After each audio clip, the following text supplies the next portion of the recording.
Events begin to unfold when a mysterious man in black with a tablet drives by and talks about the existence of Murim.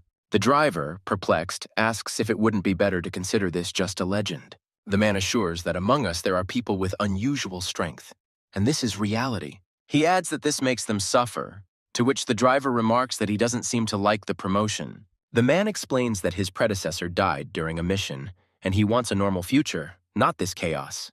Then he changes the subject and asks about a high school student who became a Murim. He notes with slight bewilderment that at such an age much is already clear, and wonders why he chose this path. The events unfold on the roof of a building where a schoolboy is shaking. There is hopelessness in his eyes, there are abrasions on his body, and he seems to be thinking about jumping down. His legs are wobbly. One leg is raised as if he's ready to jump at any moment. Suddenly a voice comes from behind asking if he is going to jump, and the boy flinches. He turns around to see a blond boy simply admiring the view from the rooftop. The guy, who is preparing to jump, gets scared and starts thinking about how long the blond guy has been watching him. However, he says that in the end it makes no difference because he has already written a will. The fair-haired man, turning to him, advises him not to do this now. The guy turns around and notices that the blond guy is there, literally in the blink of an eye. He sees that the blond guy's shirt has a second-year symbol on it. The blond man, looking apathetic, notes that before death, people usually remember their lives. The guy is surprised when the blond guy says that people remember many moments from their lives before they die. In response, the one about to jump starts shouting, claiming that the blond man doesn't understand anything. He exclaims that he was fighting for survival and did not want this ending at all. The boy shows his wound, claiming that he is bullied all the time, and it happened again today. He tells how he was forced to his knees, stripped, spat on, and forced to apologize for things that never happened. He then adds that the person making fun of him is a real jerk, but for some reason everyone thinks he is the idiot. He again emphasizes that even the class teacher refused to help him. With tears in his eyes, he exclaims that if the world is so terrible, it is better to just leave. The blond man, hearing this, replies that if he wants it, then let him, and pushes the guy off the roof. The guy about to jump is horrified and does not expect such a reaction from his interlocutor. He falls down with a frightening expression on his face, and the blond guy just watches. Then the blond man says that if that's the case, he should try the taste of death one day. The guy flies down with a shocked face and tears, screaming why he was pushed. At the moment of falling, he begins to see memories from his life, birthdays, holidays, and his mother. He continues to fall, remembering his parents, childhood friends, and happy moments. But then his memory also flashes back to the bullies from school who brought him to this state. Among them, a guy named Kim Yoon-ho. Exclaiming that he does not want such a death, he dreams of taking revenge and beating him until he bleeds. However, a moment later, our hero, who fell from the roof, wakes up in some building. It looks like a medical center, and the guy is shocked that he survived. He begins to think that perhaps it was all just a dream, or that the blond man was a ghost. But his thoughts are interrupted by a group of guys who come after him. The guy panics and realizes that among them is Kim Yoon-ho, the one who beat him. Immediately after the hero calls Yoon-ho's name, he receives a powerful blow and flies into a wall. The offender begins to beat him, but the guy begs him to wait while Yoon-ho's friends standing nearby discuss and eat. Kim Yoon-ho throws a journal that looks like a diary in his face, leaving him shocked. He adds that he saw the guy's will, where he indicated who he was leaving what to. The offender mockingly says that he almost cried while reading this, making fun of the hero. Kim Yoon-ho then states that he has seen everything the hero wrote about him and falls silent. Our hero goes into a shuddering shock as he realizes that this is not a dream, but he has no time to think. The offender delivers a powerful blow to the torso. Kim Yoon-ho begins to hit him harder and harder, ordering him not to pass out. He then shocks the hero by asking if he skipped class to commit suicide. Kim Yoon-ho adds that he doesn't understand how our hero ended up in the medical center if he was going to die. However, the hero continues to spin in his thoughts, wondering what happened on the roof if this is not a dream. In his head, he replays the situation on the roof, remembering all the details of what happened. Gradually, our hero understands that it doesn't matter whether those sensations were real, only their existence is important. Kim Yoon-ho scoffs, claiming that our hero is not even capable of dying because he is insignificant.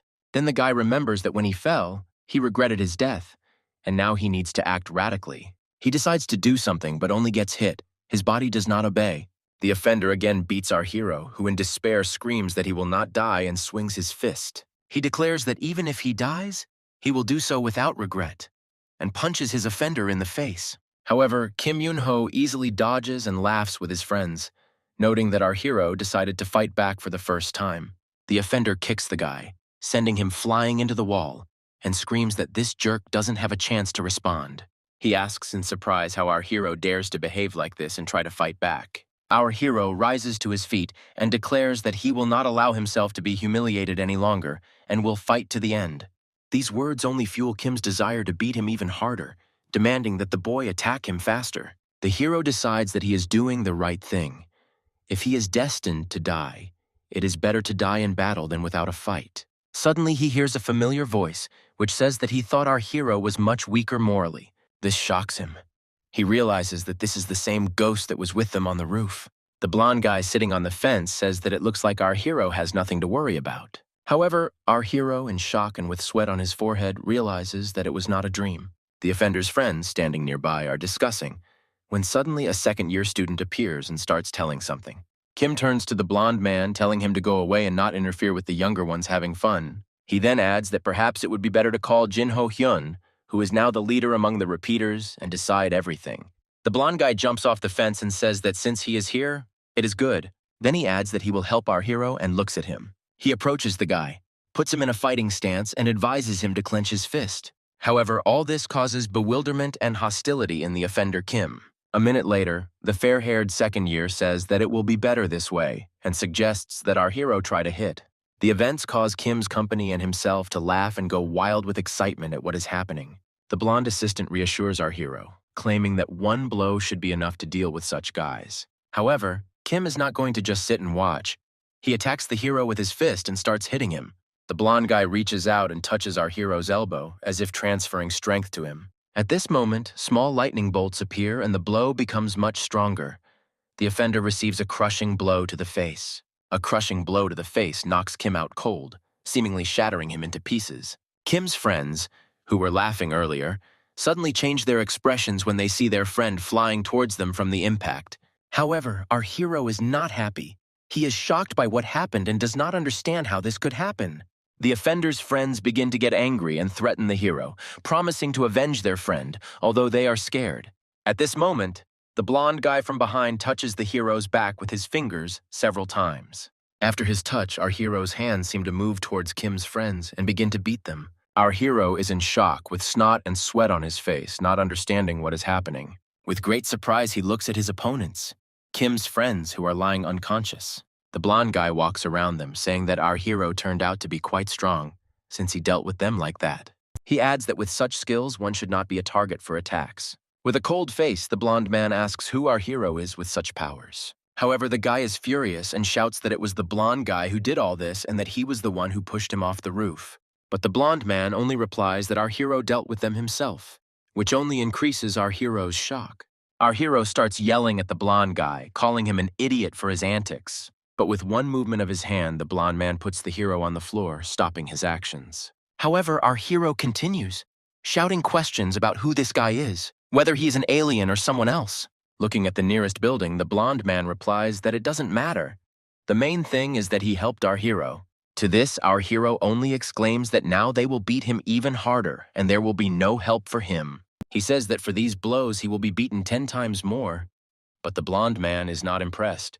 The fair-haired guy says that our hero, since he ran at him with his fists, was afraid of ordinary punks. He lets go of our hero's hand and remarks that now he doesn't have to apologize to those idiots. Our hero kneels down, lowers his hands, and begins to thank the blonde man for his help. Suddenly, he pays up, declaring that he doesn't care who the guy is, a ghost, a genius, or an esper. He swears that he will never forget the kindness of this man, and is glad that at least someone came to his aid, while the blonde man simply watches. The blonde guy notes that our hero seems to have some kind of bipolar disorder, since he says one thing and then another. On his knees, our hero begins to beg him to teach him how to become as strong. However, the blonde man replies that the hero doesn't even know him, and asks what kind of statements he's making to the stranger. But he soon remembers that his badge has a name on it, and he realizes that our hero already knows that he is a repeater. With tears in his eyes and screams, our hero begs the fair-haired man to teach him everything and make him strong. Meanwhile, the man and his driver finally arrive at the place they need. They are going to meet Lee Xun, who has recently become an important figure in Murim. Events take us back to Lee Xun and our hero. The fair-haired Lee says that he once asked for the same thing. With a serious face and a wild aura, He announces that he now needs to destroy the man from whom he asked for training. Next, we see a creepy man with one red eye standing in front of a huge dragon. The fair-haired Lee leaves, but on the way he meets the same man, who introduces himself and hands Lee a map. The man says he's glad to meet Lee and shows him a certain card. Lee asks the purpose of the visit, to which the men reply that they simply want to get to know him. The man's driver then approaches Lee and asks if he knows a man named Munryong. However, the man immediately adds that he understands perfectly well how unpleasant it is for Lee to hear this name. He also reminds that Teacher Lee is the biggest disaster in Murim's history. The man asks if they have heard the news that Teacher Lee has become the leader of the Shadow Warriors terrorist organization. He adds that after his joining, the organization began to act much more radically. The man also notes that they are now going beyond their previous actions, and their steps are becoming more and more dangerous. He warns that at this rate they could take over the entire world, and their target is now Murim. However, Lee interrupts him, saying that he doesn't understand what they're getting at. The man replies that all they need is cooperation. The man states that although they cannot help the government, cooperation will be beneficial. He asks Lee for information, but Lee suddenly strikes the man's glass. Lee says that he wants to hear direct speech because Munryong is his enemy, and it is necessary to speak directly about what he needs. Lee throws a business card into the man's bottle and asks him not to bother him with these questions anymore. The man and his driver begin to discuss Lee, noting that he turned out to be a good opponent. The man notes that such abrupt actions and character only make one want to see it all at its peak. Meanwhile, events take us to our main character's desk. Everything around is painted and ruined as usual. The hero understands that this is his reality and clearly not a dream. Everything happens as always. However, he notices that the stares of his classmates have become much more intense. He begins to wonder why this is so, since everyone in the class supports Kim and not him. But from their looks, he realizes that some of them still care about him, because everyone knew that he almost died. Our hero considers that perhaps everyone is keeping quiet because they don't want to become victims of Kim's bullying. At this moment, Kim himself bursts into the classroom, shouting the name of our main character, Kang Ha-jae. The hero tries not to get nervous and sets himself up to think that everything will be fine and he will be able to fight back. However, while he is thinking, he immediately gets hit right in the face. Kim starts yelling at Kang, blaming him for what he did recently. Kim then grabs Kang by the shirt and starts shaking him, screaming at him relentlessly. Kim continues to shout, demanding an explanation from Kang about what he did on the street. Without waiting for an answer, Kim delivers a powerful punch straight to Khan's face, sending him flying sideways. Classmates just watch what is happening, unable to do or say anything. However, one of the girls stands up and asks in a trembling voice to stop, because lunch will soon be over.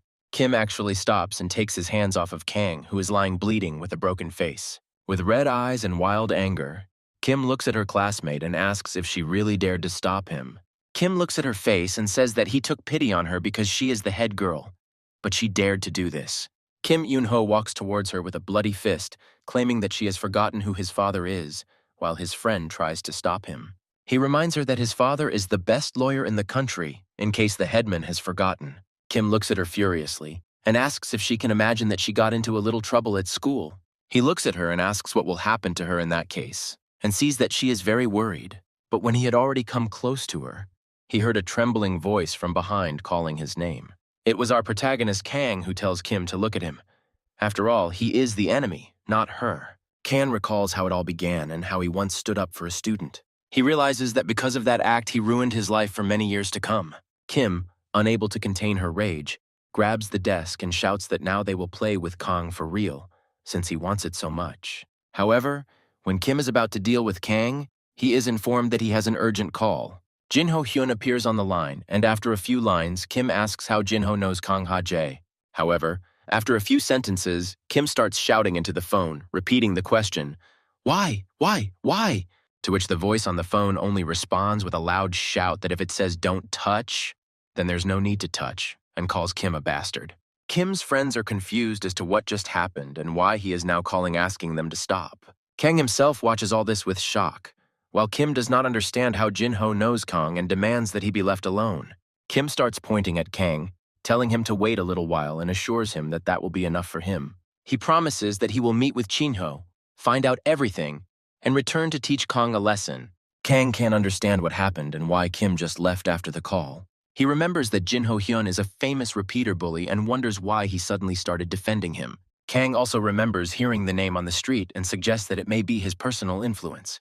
While he is thinking about this, the class monitor comes up to him, holding out napkins, and asks him to wipe himself off because he is covered in blood. Kang wipes himself with napkins and asks the headman a personal question, which surprises her quite a bit.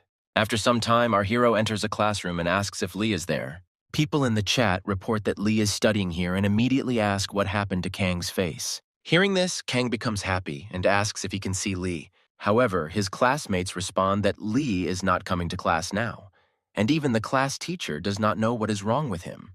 This makes Kang incredibly angry.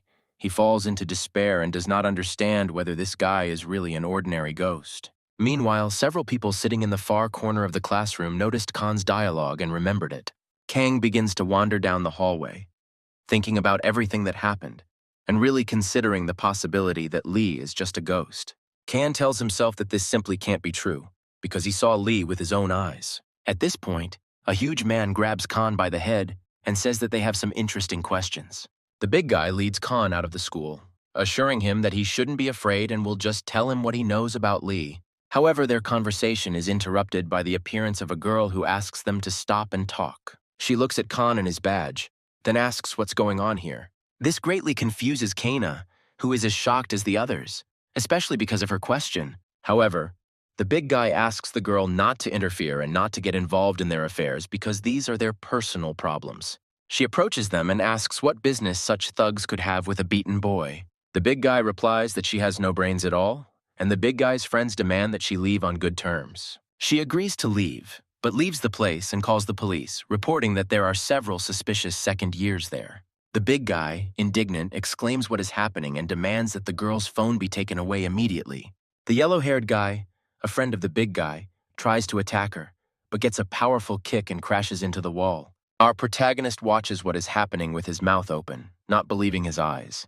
The big guy and his friend understand that this girl is clearly unusual. It's not for nothing that she behaves like this. She puts her leg back in place, having just knocked out a sophomore with one punch. Then she looks at our hero with a cold and interesting gaze, asking if he is Murim. This question again shocks Khan, who already doesn't understand anything, and now he's being confused even more. We see her standing alone against several guys and Khan. After the question, she doesn't say anything strange. She just notes that this is an ordinary school and there's no point in making noise here. This makes the big guy's friend very angry, but he stops him, suggesting to wait and not to interfere now. The big guy says that in front of them, it looks like it's Kang Sara, the head of the clan that owns the entire school. Meanwhile, Kang doesn't understand what they are talking about. What clan and what is going on at all.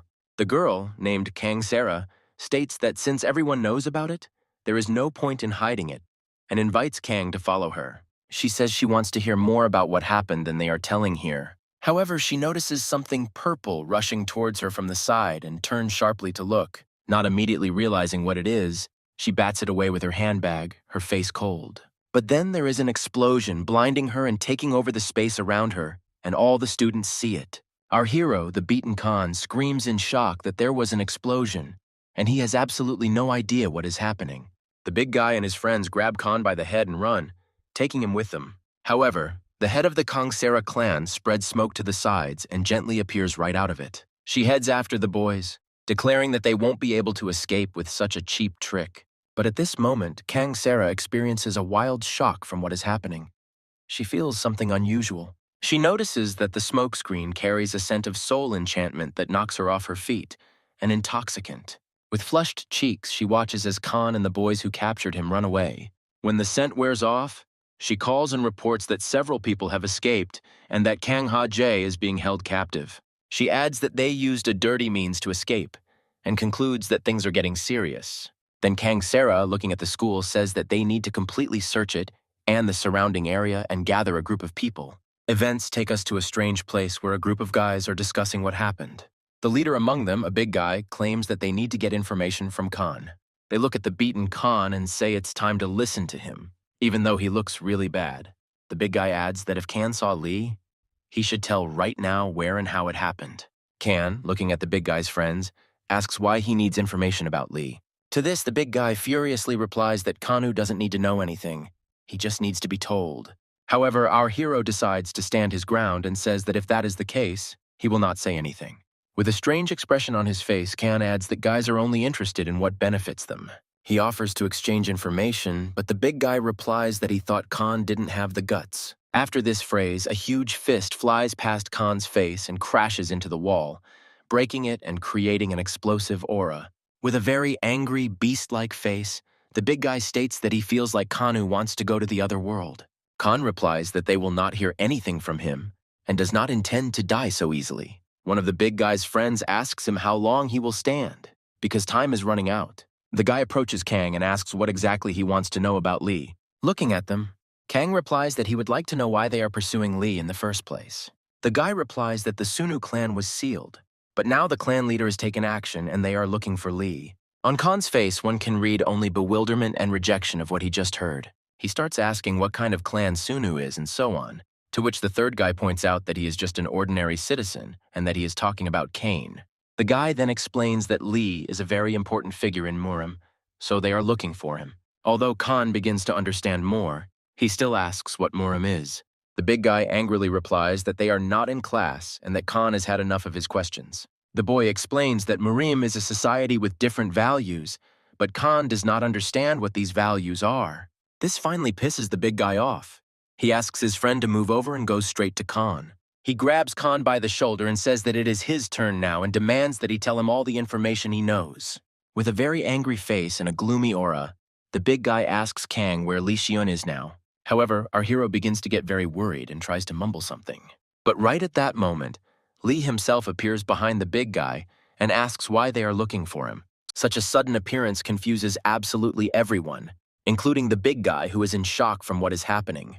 The big guy and all his friends quickly retreat back, and Kang is shocked at how Lee got there. Lee looks at the guys with a cold face and asks who they are and what they want. At this moment, Kan finally realizes that he did not dream anything. Lee really exists, and Lee himself goes to the guys. Lee then creates a powerful aura around himself and declares that he will not let anyone escape from here. The boys shout the word jump in unison and actually fly into the air, shocking Kan with their actions. Kang turns to Lee and asks if he saw those guys jump, but all that remains in Lee's place is a trail of air. The next second, as Lee jumps after them, they all fall down unconscious from the sky. Meanwhile, Lee descends with pathos, landing smoothly on the ground with his head down and his arms folded. Kang notices that the guys who fell are barely breathing, screaming and sweating, and Lee just watches this. All this leaves Kan in shock. He cannot understand what is happening around him and how they do all this. Kang looks at Lee again and again begins to think that Lee is just a ghost of this world. Two guys from the big guy's team start screaming about what Lee is doing. They get the feeling that he decided to kill them here. One of them says that they threw weapons at the clan leader, attacked the schoolboy, and thoughtlessly began to talk about Murim. Lee asks if they need any more arguments, since they clearly understand that they have made a big mistake. He states that they can talk about the pursuit later, but now he calls Kan to come with him. However, Kang asks Lee what will happen to these guys who are just lying on the floor. However, the answer was not long in coming. The police arrived and began arresting them one by one and taking them into the car. Lee just silently leaves, turns around and tells Kan that he asked him to follow him, reminding him of this. Kan follows him. Kang follows Lee in an unknown direction, not understanding what is happening, who this Lee is, and why he is doing this. However, here Lee turns to Kan and asks if he has seen what happens when people decide to talk about him and discuss something. Then, with rudeness and cold-bloodedness, Lee says that Kan should not even dare to contact him again, or mention him, or look for him. However, at this moment Kan is only surprised and not shocked, but pleasantly surprised and silent. After which he says that he realized that Lee did this to protect Kan. Now Kan is absolutely sure that Lee is a good person. Then Kang asks Lee if he was the one who arranged for Kim to be stopped at school when he was beating up Kang. Kan continues to question Lee about everything, saying that he is probably Murim too. However, Lee asks Kan to stop. Lee looks the other way and says that his warning is not a joke, and if Kan does not follow them, he will simply die. However, Kan only says that he doesn't care what surprises Lee, who even asks, what, he didn't expect that from Kan. Kang, with a smile on his face and a battered face, says that he survived thanks to Lee and that he is no longer afraid of anything. Then Kan begins to talk about how he was an unhappy person. Everything around him was not working out and everything was bad. Kan thought that everyone in this world, all people, hated him, But when he woke up in the medical center, he realized everything. Kan realized that not the whole world was his enemy. Not everyone around him was terrible and indifferent. There were also kind and pleasant people. He even talks about how today the class leader went against Keen and stood up for him. Kang thanks Lee for changing his views of the world, and now he sees everything differently, much to Lee's surprise. Kan says that if he had simply died without ever knowing the whole truth about this world, it would simply not have been fair. Surprised, Lee listens to all this and then says that the lesson has probably already started, and it's high time for Khan to go to school. Following this, Khan begins to bow, thank for everything, and say with a smile that he then went once already. About 15 seconds pass, but Lee notices that Kang still hasn't left and asks him why he's still there. However, Khan answers with a trembling voice, holding the phone in his hands, asking if Lee could dictate his phone number to him. However, Lee's evil, shining gaze makes it clear to Kan that he apparently isn't going to give out any numbers, and Kan goes back. Khan starts running back to school and shouts that he will forget everything that happened today. He watched a lot of movies and is good at pretending.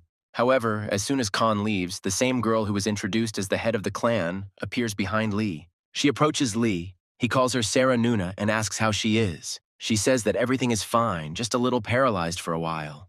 Lee says that the invaders were carrying out orders from the Murim Special Forces Department, in his opinion. He asks for forgiveness, but Kana Sarah's girlfriend says that there is no point in worrying so much. Everything is fine. It is her mistake. However, she also adds that Lee shouldn't have gotten involved in all this and gotten involved here. Everything could have happened without him. Lee understands what he's talking about and asks if it bothers her that he helped that guy escape those bastards today. However, Kanasera's girlfriend only says that she understands perfectly well the feelings that Lee is experiencing and does not blame him for anything. Meanwhile, the events of the story take us to the school gates. Some brutal black car arrived at the school. We are shown some old man looking up and getting out of a car, saying that today is the day to meet the elder. The elder asks someone how the head of the Sunu clan is doing, and if everything is okay with her now. Kanasera meets this old man and talks to him, saying that the leader is having some problems, but he doesn't show it at all. Kanasera asks the elder if it is possible to perform the enhancement process when the circulation of ki in his body is disrupted. While walking and looking at the school, they discuss the fact that he has been wandering around the world in such a state for a long time. He would have died long ago. The elder says that he knows the head of the Sunu clan, and he is not that weak. He is just a monster, and very strong even before his first level. However, Kanasera says that from the point of view of common sense, but grandfather asks not to think about common sense, but to trust him. Walking towards the doors of the building, Kanasera and grandfather notice that they suddenly open and a certain silhouette is walking towards them. It turns out to be Lee, who says he is glad to see the elder here and greets him with his signature display. The elder passes by, pats Lee on the shoulder, and says that he has grown quite a bit since he last saw him. The elder comes inside and says, "Well, let's do some mischief today." He shocks Lee and Kanu Sarah with his words. Meanwhile, it's getting dark. We are shown a school where the last bells are ringing. The students are getting ready to go home. All the students are discussing where they will go after school today, and Kim looks at Kang, who is sitting in front of them. However, a disgruntled Kim and his friends simply leave. They don't bully Kong today, which is surprising. Kang slowly turns around and sees this. He is glad that today they will just leave and not bother him. Khan notices the fact that after meeting Chino, he clearly became very quiet. This indicates that something clearly happened. Khan says that in general this is understandable because if Lee says even a word, anyone will shit their pants just from his strong appearance. Meanwhile, Khan searches the internet for information about Murim, but there are only books and music. Nothing useful among them. Here Khan also comes to the realization that he may never be able to meet Lee again. And what then? However, while Khan was Googling information and thinking about everything, he saw a pair of familiar sneakers next to him on the back of his phone. He looked up and saw Kim standing in front of him, but this time his friends were sweating behind him, although he himself was smiling. With a wild and angry look, he asks Khan if he really thought that he would just up and leave after everything. This scares Khan terribly, because he expected that he would have protection from this Kim for at least a couple of days, but apparently not. Meanwhile, the events of the story show us the face of Kana Sarah, who is very surprised by something. She stands next to that grandfather. He says that although there are a lot of needles, there is clearly nothing to worry about. Everything is fine. Then, with shock, she says that if she hadn't known that her grandfather was the best Dr. Marima, she wouldn't have understood that this was treatment. Grandfather, in turn, only washes his hands and later wipes them and laughs, saying that in general, she is even right. Grandfather looks at someone who is shining brightly, along with Kanasera, and says that if anyone finds out about this, they'll obviously think this is a strange treatment. Even for Murim, he says, looking at the guy's neck, which is pricked with needles. And then they show us the guy himself, who is completely pierced with needles. Almost all parts of his body are pierced by them, but an aura emanates. Meanwhile, the events of the story return us to our hero Khan, who is apparently being badly beaten now. Kim beats him up near the garbage dump, saying that he wants to know what kind of tricks this pathetic Kang pulled. A very tense and sweaty friend of Khan's tells him that Chinho ordered not to touch this guy, which is what they are doing now. However, in response, Kim only hits his friend with all his might, saying that this Chinho is not an order to him at all, and he doesn't care about it. Then Kim yells at them, saying why on earth would they think they could tell him what to do here now? Kim's friends try to get him away from Kang so that he doesn't beat him, but Kim himself resists this, not understanding his friend's reaction. Our hero Khan, with a battered face, tries to get back on his feet and understand what is happening in his life again. He watches as Kim's friends try to stop their friend from beating up Kang any further. However, our main character Khan angrily shouts that he knew nothing would change, and decides to change his life himself. He accelerates and strikes straight at Kim, at his face, although the blow is not very serious, but very decisive. Everyone around froze in dead shock. They don't understand what just happened and how to react to it. The blow was weak. Kang barely speaks about the fact that now Kim is attacking, and blood is coming from his mouth. He reminds himself that he has started a new life. Kang, with a serious face, declares that he will no longer grovel before people like Kim and will always fight back. However, with a wildly serious and bloodthirsty face, Kim looks at Kang and begins to only insult him and call him a complete loser. The events of the story take us back to the place where the elder Lee and Kanasera, they are discussing the recent incident related to that manager. Grandfather says that he understands their motivation and asks them not to get involved with anyone, because we are not like Kumun Ren. Lee listens attentively to his grandfather. Although he is thinking about many things, he is about to say that he understands everything. But his voice breaks. His voice was interrupted by the fact that he sensed some strange aura and energy. However, neither his grandfather nor Kanasera felt anything. Lee apologizes. He says that he felt some strange disturbing energy just now. Kanasera addresses her grandfather, saying that lately Lee has been hearing an unattainable noise and energy that others cannot hear. Kanasera talks about an incident where he heard the will of a student who wanted to jump from a roof and saved him from doing so. The elder is intrigued by this and ponders the possibility that this may be part of the improvement process. However, his thoughts are interrupted by Lee himself, who turns to the elder and asks if he could spare a little time for him. After some time, Lee, the elder, and Kanasera arrive at the place where Kang lies beaten unconscious. The elder is in a bit of shock and says he can't believe he felt the energy from so far away. The elder looks at the beaten boy and wonders how Lee sensed this. He says that Lee exceeded his expectations many times over. A shocked Lee, who sees Kana beaten up, is approached by Kanasera, who asks if this is the same student. The elder asks Kanasera if he knows this guy, and Kana replies that he is the same guy Lee saved from the roof. Their conversation is interrupted by Lee, who shouts for Kanasera to urgently call an ambulance.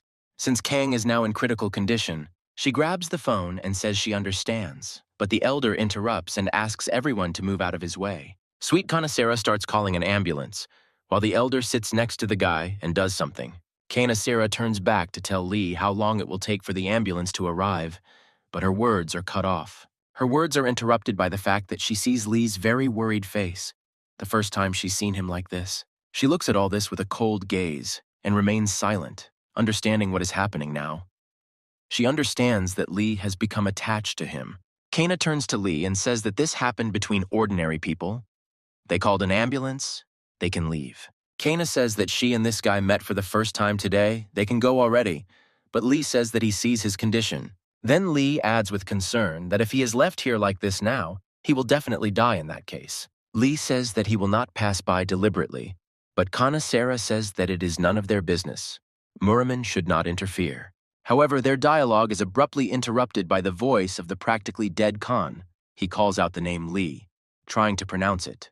Almost dead, covered in blood, Khan says that they met again today. He is glad about it and tries to smile. Then Khan reports that this time he did not let himself be beaten. He also hit once, and he is very proud of it. However, at that moment he stops speaking. The elder says that he has lost consciousness. This all worries Lee. The elder reassures Lee, saying that his life is no longer in danger. He gave him first aid. There is time. Lee can't understand at all why he was smiling. What was so joyful that Kan began to smile and tell Lee about it? Lee looks at him with great concern, nervous and worried, as if trying to comprehend something. The events of the story take us to the hospital where Kan himself is lying. He has opened his eyes and does not understand what is happening and what is around him. Lee sits nearby and turns to Kan, asking if he has finally woken up. Kang tries to get up immediately, asking what Lee is doing here, but he can't. He's all crunchy and sore. Lee asks Kan not to overexert himself because the doctor just left, and Kan himself just woke up. It's still too early for him. Kang watches as Lee gradually comes to his senses, analyzes his condition, and remembers everything. Having just begun to speak, Kan says that he is very glad that their meeting took place again, and that they met, even like this. Kang continues to tell Lee how happy he is that they met, but Lee doesn't even know how to react to all of this. Then Kan starts asking Lee why he keeps saving Kan, as if he's chasing him every time on every move. However, Lee, in turn, is silent. He does not know what and how to answer this. It is difficult for him now. Then, after a short pause, Lee asks uncertainly if Kang still wants to become stronger. This question excited Kan. He expected to hear many things, but clearly not this, so he couldn't even answer normally right away. With great joy, Kang asks if Lee will help him, but Lee asks him to keep it all a secret. Next, Lee wants to say what will happen otherwise, but Kang does not listen to the other option and immediately agrees to this one. Next, Kan says that he already said that he is ready to do anything to become as strong and powerful as Lee. Then Kan notices a phone on his bed. Lee asks to use only it for communication from now on. Lee also says that the same phone contains basic exercises that should be done every day. Kang asks how he can start tomorrow if he's in this condition, but Lee reminds him that he's already agreed. Kang remembers what Lee promised, that he was ready for anything, so he stops arguing and remains silent. Lee says that if Kang listens to him, he will become better and stronger in everything. Kang agrees. Lee then asks Kang to call home and tell his family that he is okay so that they don't worry about anything. However, with a wide smile on his face, Kan replies that everything is fine and there is clearly no need to worry. After Lee leaves, Kang says that his mother often comes at night and does not check whether Kang is home at all. However, Kang tells Lee to do it anyway and call his family anyway. Lee leaves, and for a while Kan sits in shock from all this, silently, and thinks over various things in his head. He finds it hard to believe that he will actually become that strong if he just does the same things as Lee. Then Kan decides to see what kind of training and exercises await him every day now. Opening his phone and his daily exercise list, Kan is simply shocked by what he sees in front of him. His daily workouts are just hell. 100 pull-ups, 200 push-ups, 500 squats, and a 30-kilometer run. Seeing all this and reading it, he opens his mouth in shock, because this is a huge burden for him now, especially in this state. Kan's next move is to call Lee to find out if this is a joke. However, when he opens the Contacts app on his phone, Kan is shocked to discover that there are no contacts on his phone. He just falls on the bed and doesn't understand why everything today seems so unrealistic, like he's living in a cartoon. Kan falls asleep looking at the ceiling, praying that all these events will not turn out to be just a wonderful dream in the morning. Kan wakes up, goes to the wash basin in the ward, washes himself and asks himself if he is really not sleeping now. He looks in the mirror, takes off the bandages and stuff, and is amazed at how all the abrasions on his body have disappeared overnight. He walks around his room and looks around, not understanding where he is, and wonders how big the bill will be for all of this. From behind him, he hears a female voice, saying that Kanu shouldn't worry about all this at all. Turning around in front of him, he sees Kana Sarah, who is looking at him. He does not know her, so he is surprised by her appearance. Then, after carefully examining her face, he remembers that this is the same Nuna he saw yesterday at school.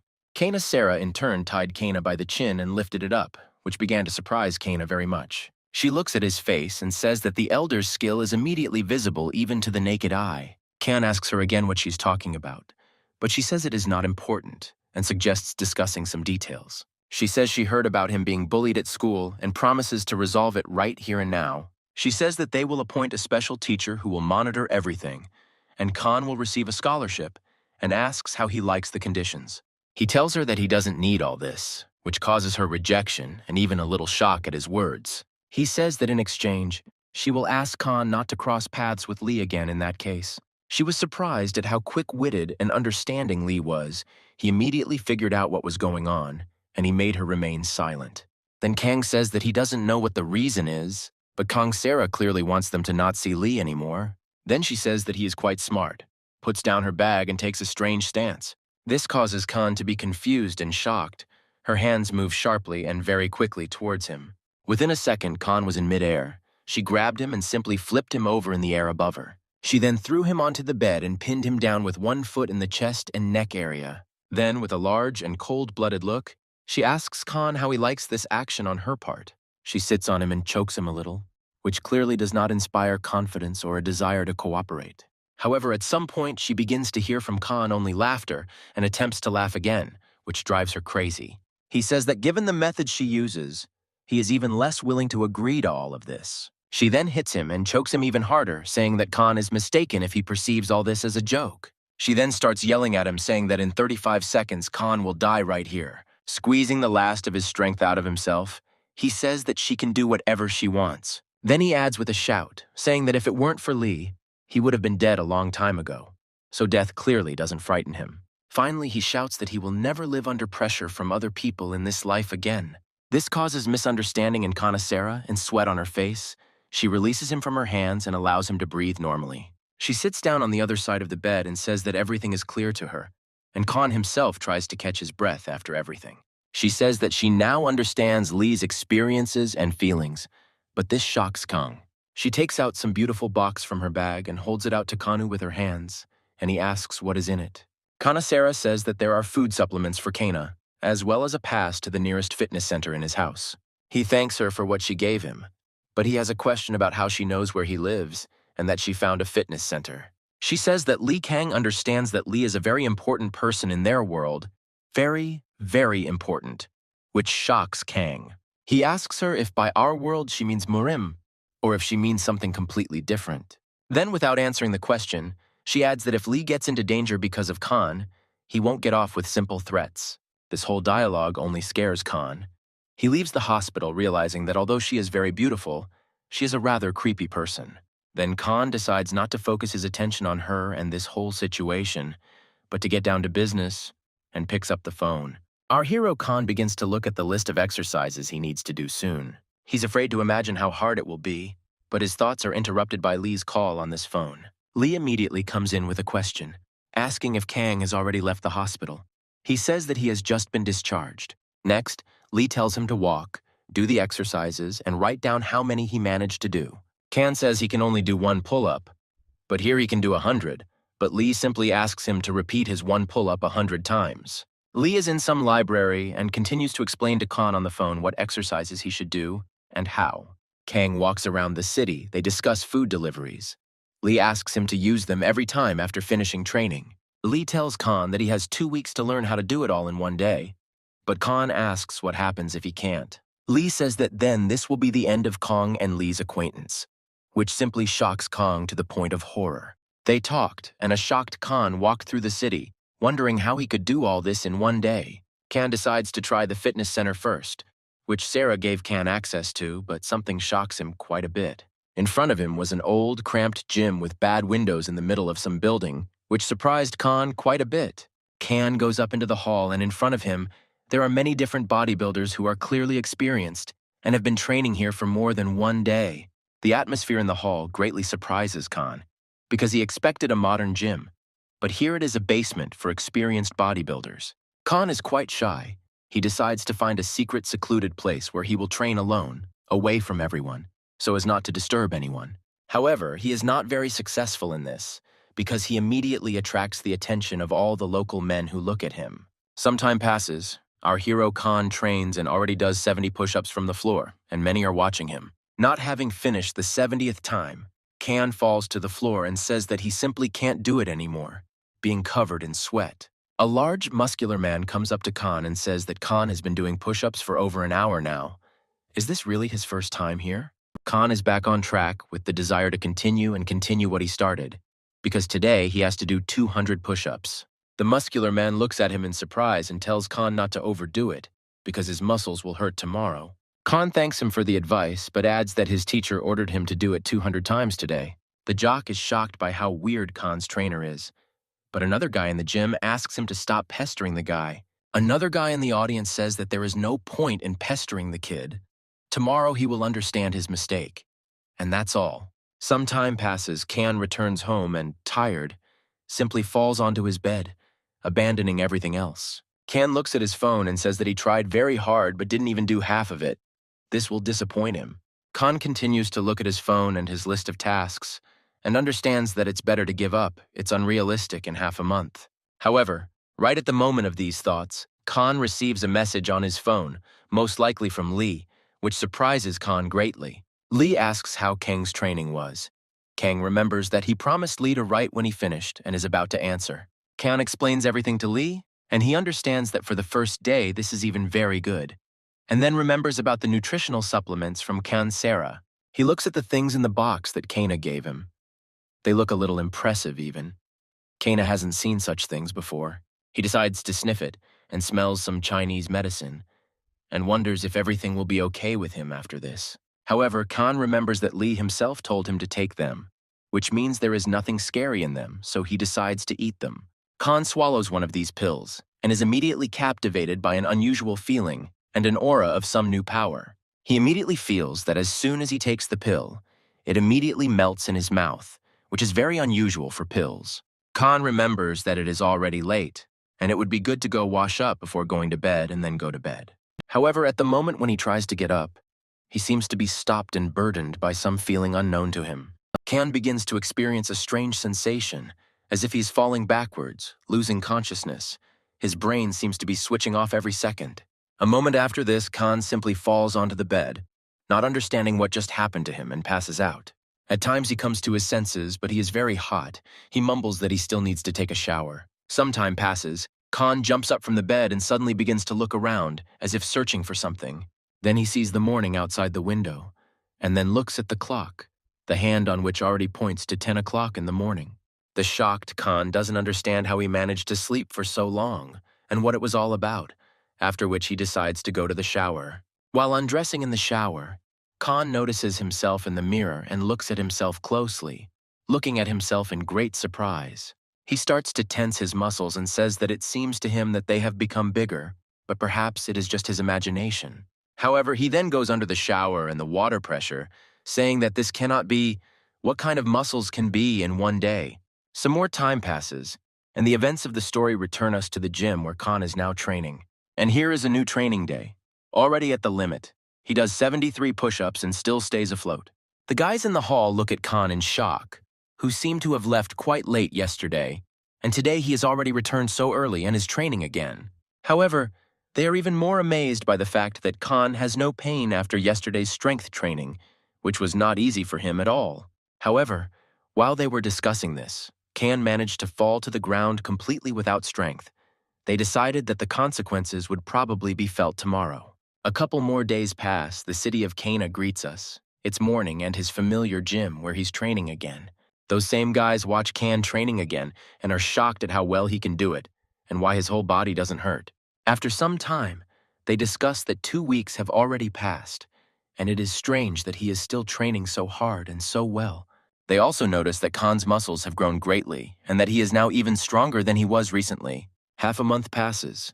They are wildly surprised by how Khan pumped up such muscles in just half a month. It's simply impossible. Evening comes, another powerless day.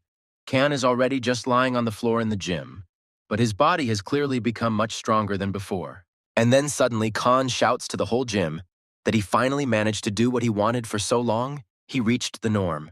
Khan finds it hard to believe that he has succeeded, and he decides to write and tell Lee about all his successes. Khan walks home with his phone around the city, realizing that he finally managed to do everything. But today he's very tired and exhausted. Khan receives a response from Lee. Lee promises Khan a gift for everything that worked out, which surprises Khan himself. Khan begins to think about how he can best get to the station where Lee is now. Looking at all the routes, Khan notices that one of the buses will soon leave directly for that station. However, Kana is tormented by doubts about whether he should go now or whether it would be better to go home and wash up before the trip. However, at that moment, Kan hears a female voice from behind. It addresses Kan as, "Hey you," and draws attention to itself. An unknown girl with long black boots comes up to Kan and asks him to stop right there. Kan walks forward and sees in front of him a girl with a bob and red hair, a beautiful body and a pendant on her neck. Her appearance, as well as herself, greatly surprises Kana. He begins to think that she is probably some kind of celebrity. Kan starts looking around, looking at who this girl suddenly started calling, because now he is interested in knowing. However, when Kan began to look around for the one she was calling, she shouted out asking him not to turn away from her. Then she points to Kan and says that she is addressing him now, why he is turning away from her. However, she only scares Kan with such words. He is quite shocked by what he just heard and how she addressed him. Kan looks at her with great surprise and does not understand what she needs, and she, in turn, looks confidently at Kan. She then turns to Kong and asks him if he knows who Li Xun is, which shocks Kong unpleasantly, since this is clearly not what he was expecting. Then she starts walking towards Kan, saying that she is well aware of all the events, so Kan can't get out of it now. However, Kan instantly distracts her attention by pointing to the side and screaming with a shocked face, causing her to turn in the same direction. However, there was only an ordinary cat sitting on the curb. She began to look at him and talk about how cute he was in front of her. However, after this, she realizes what happened. She was distracted and begins to yell at Kan and look at him. But to her regret, there is nothing to look at anymore. Kan simply ran away somewhere and disappeared. She does not see him with her own eyes anywhere. But she notices a bus leaving somewhere, and it's clear what's going on. She smiles and understands Kan's resourcefulness. She jumps high into the air, just like Lee once did, and begins to jump back and forth, searching for Kan among the cars and buses. Meanwhile, Kan himself is sitting on the bus and realizes that he was finally lucky enough to get away, and the bus arrived so quickly and early. Kang admits that he was scared by the question about Lee. But then he notices something suddenly making noise behind him and hitting the bus car. Kang continues to think about not talking about Lee, but the girl is already walking behind Kang. Kang searches his phone for information about the girl, but at that moment she snatches the phone from his hands, which he himself notices. She takes the phone from his hands and begins to carefully study what he is looking for in it and reading about them and her. Kang is surprised that he didn't even see her get on the bus. She was also very surprised at something at the time. From the queries on his phone, she sees that he's an ordinary person and is very surprised by this, not understanding how this happened. She continues to search his phone for everything and does not understand how her intuition could have let her down, because she was absolutely sure of everything. She then notices a text from Lee with an address where Kang was heading and takes his phone, saying she'll borrow it for a while. She gets off the bus and continues reading her phone, while Kang tries to catch up with her and stop her from this idea. However, here our hero Khan begins to threaten, saying that it is better to give him the phone in a friendly manner, or he will use force to do so. But she in turn only mocks Khan further, saying that if he wants it that way, then let him try to do it. Khan doesn't understand who she takes him for. After all, he is a man, and has been training very hard for the last month. Khan starts screaming, making faces, and running straight at her headlong with his arms outstretched, as if he were scaring her. Khan thinks that no matter who these Murim are, he should definitely be able to handle the girl. However, before Khan could even get close to her, her hands grabbed Khan's arm with a sharp grip and bent them behind Khan's back. With such a light and ordinary movement of her hand, she broke him and put him on his knees. He arched his back and screamed in pain. However, the girl herself only continued to look in surprise. Without saying anything or continuing to do anything, she began to notice that Khan's hands were covered with energy, which ran hotly through his hands, warming the girl's body. She notices both this and the heating, abruptly lets go of Khan and shouts across the street who this Khan is and what that was. With great surprise, she yells at him saying that he is an ordinary person. Where does he get so much energy in his body? Then he says that he has no idea what she is talking about and simply asks her to give him his phone back right now. However, here the girl begins to suspect that he is the one, which only shocks Kana even more with her words. After these words, she grabs Kan by the hand and leads him at a fast run. Kan is shocked and does not understand at all what is happening now. The events of the story move forward. We are shown one of the metro stations near the city. It is still almost night. This girl took Kan into some elevator. He started asking her where they were going and why, what was going on. She says, of course, to Lee, but Kang says Lee is dangerous. and she in turn says that it's cool and is looking forward to it. The elevator stops. The doors open, and right in front of Khan and the girl's face appears that same Lee. This makes Kana extremely happy. He is very happy to see Lee, because finally all this will be resolved and this girl will leave, giving the phone. However, something goes wrong. She only hits Khan in the stomach once again and jumps somewhere to the side towards Lee. She then kicks Lee straight into his body, but he manages to block such a powerful attack. The girl, seeing Lee, seemed to go crazy. She began to jump from side to side and dealt Lee blow after blow. Kan doesn't even have time to see her movements. He doesn't understand how this girl can be so fast. He first notices the painting when Lee is unable to do anything and is only defending herself from her swift attacks. However, while Kan was watching all this commotion, he noticed that there was some kind of umbrella standing to the side, which in theory could help now. Kang looks at the girl, trying to catch her eye, and decides that now he must help his friend Lee. However, before Kan could do anything, his umbrella was broken and shattered into tiny pieces before his eyes. This happened thanks to this girl. She kicked the umbrella with one kick right in the fight with Lee and broke it into small pieces. She yells at Kan in a cruel and angry manner, telling him not to get involved in the fight or she will simply kill him. Lee sees all this and just calmly asks what came over Ginny and why they decided to come here together. These words shock Kan wildly. He is shocked that this girl Ginny is even familiar with Lee. She is talking to Lee. She addresses Lee rudely and as if making demands, asking if he gave this guy, Kan, the Taiwan life pills. These words shock Kan even more. As if driving him into horror, she says that she saw all their correspondence on Kan's phone. She starts yelling at Lee, saying that this medicine was meant for him. Why did he give it to this Kan? Lee sweetly says that he is ready to answer all questions from Ginny, but he will do it a little later, now he can't.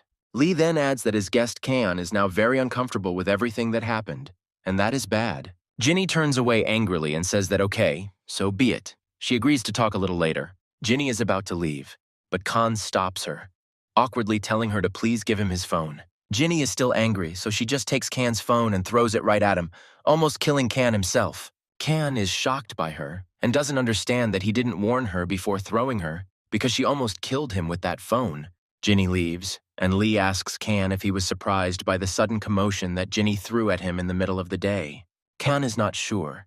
He says that everything is fine and Lee's friend was uncomfortable, so nothing terrible happened. Lee asks Kang to come into the room from the elevator and asks if there is anything Kang would like, and he asks for some water to drink in turn. Kang looks at the room, and Lee says that since their last meeting, Kang has gotten more or less pumped up.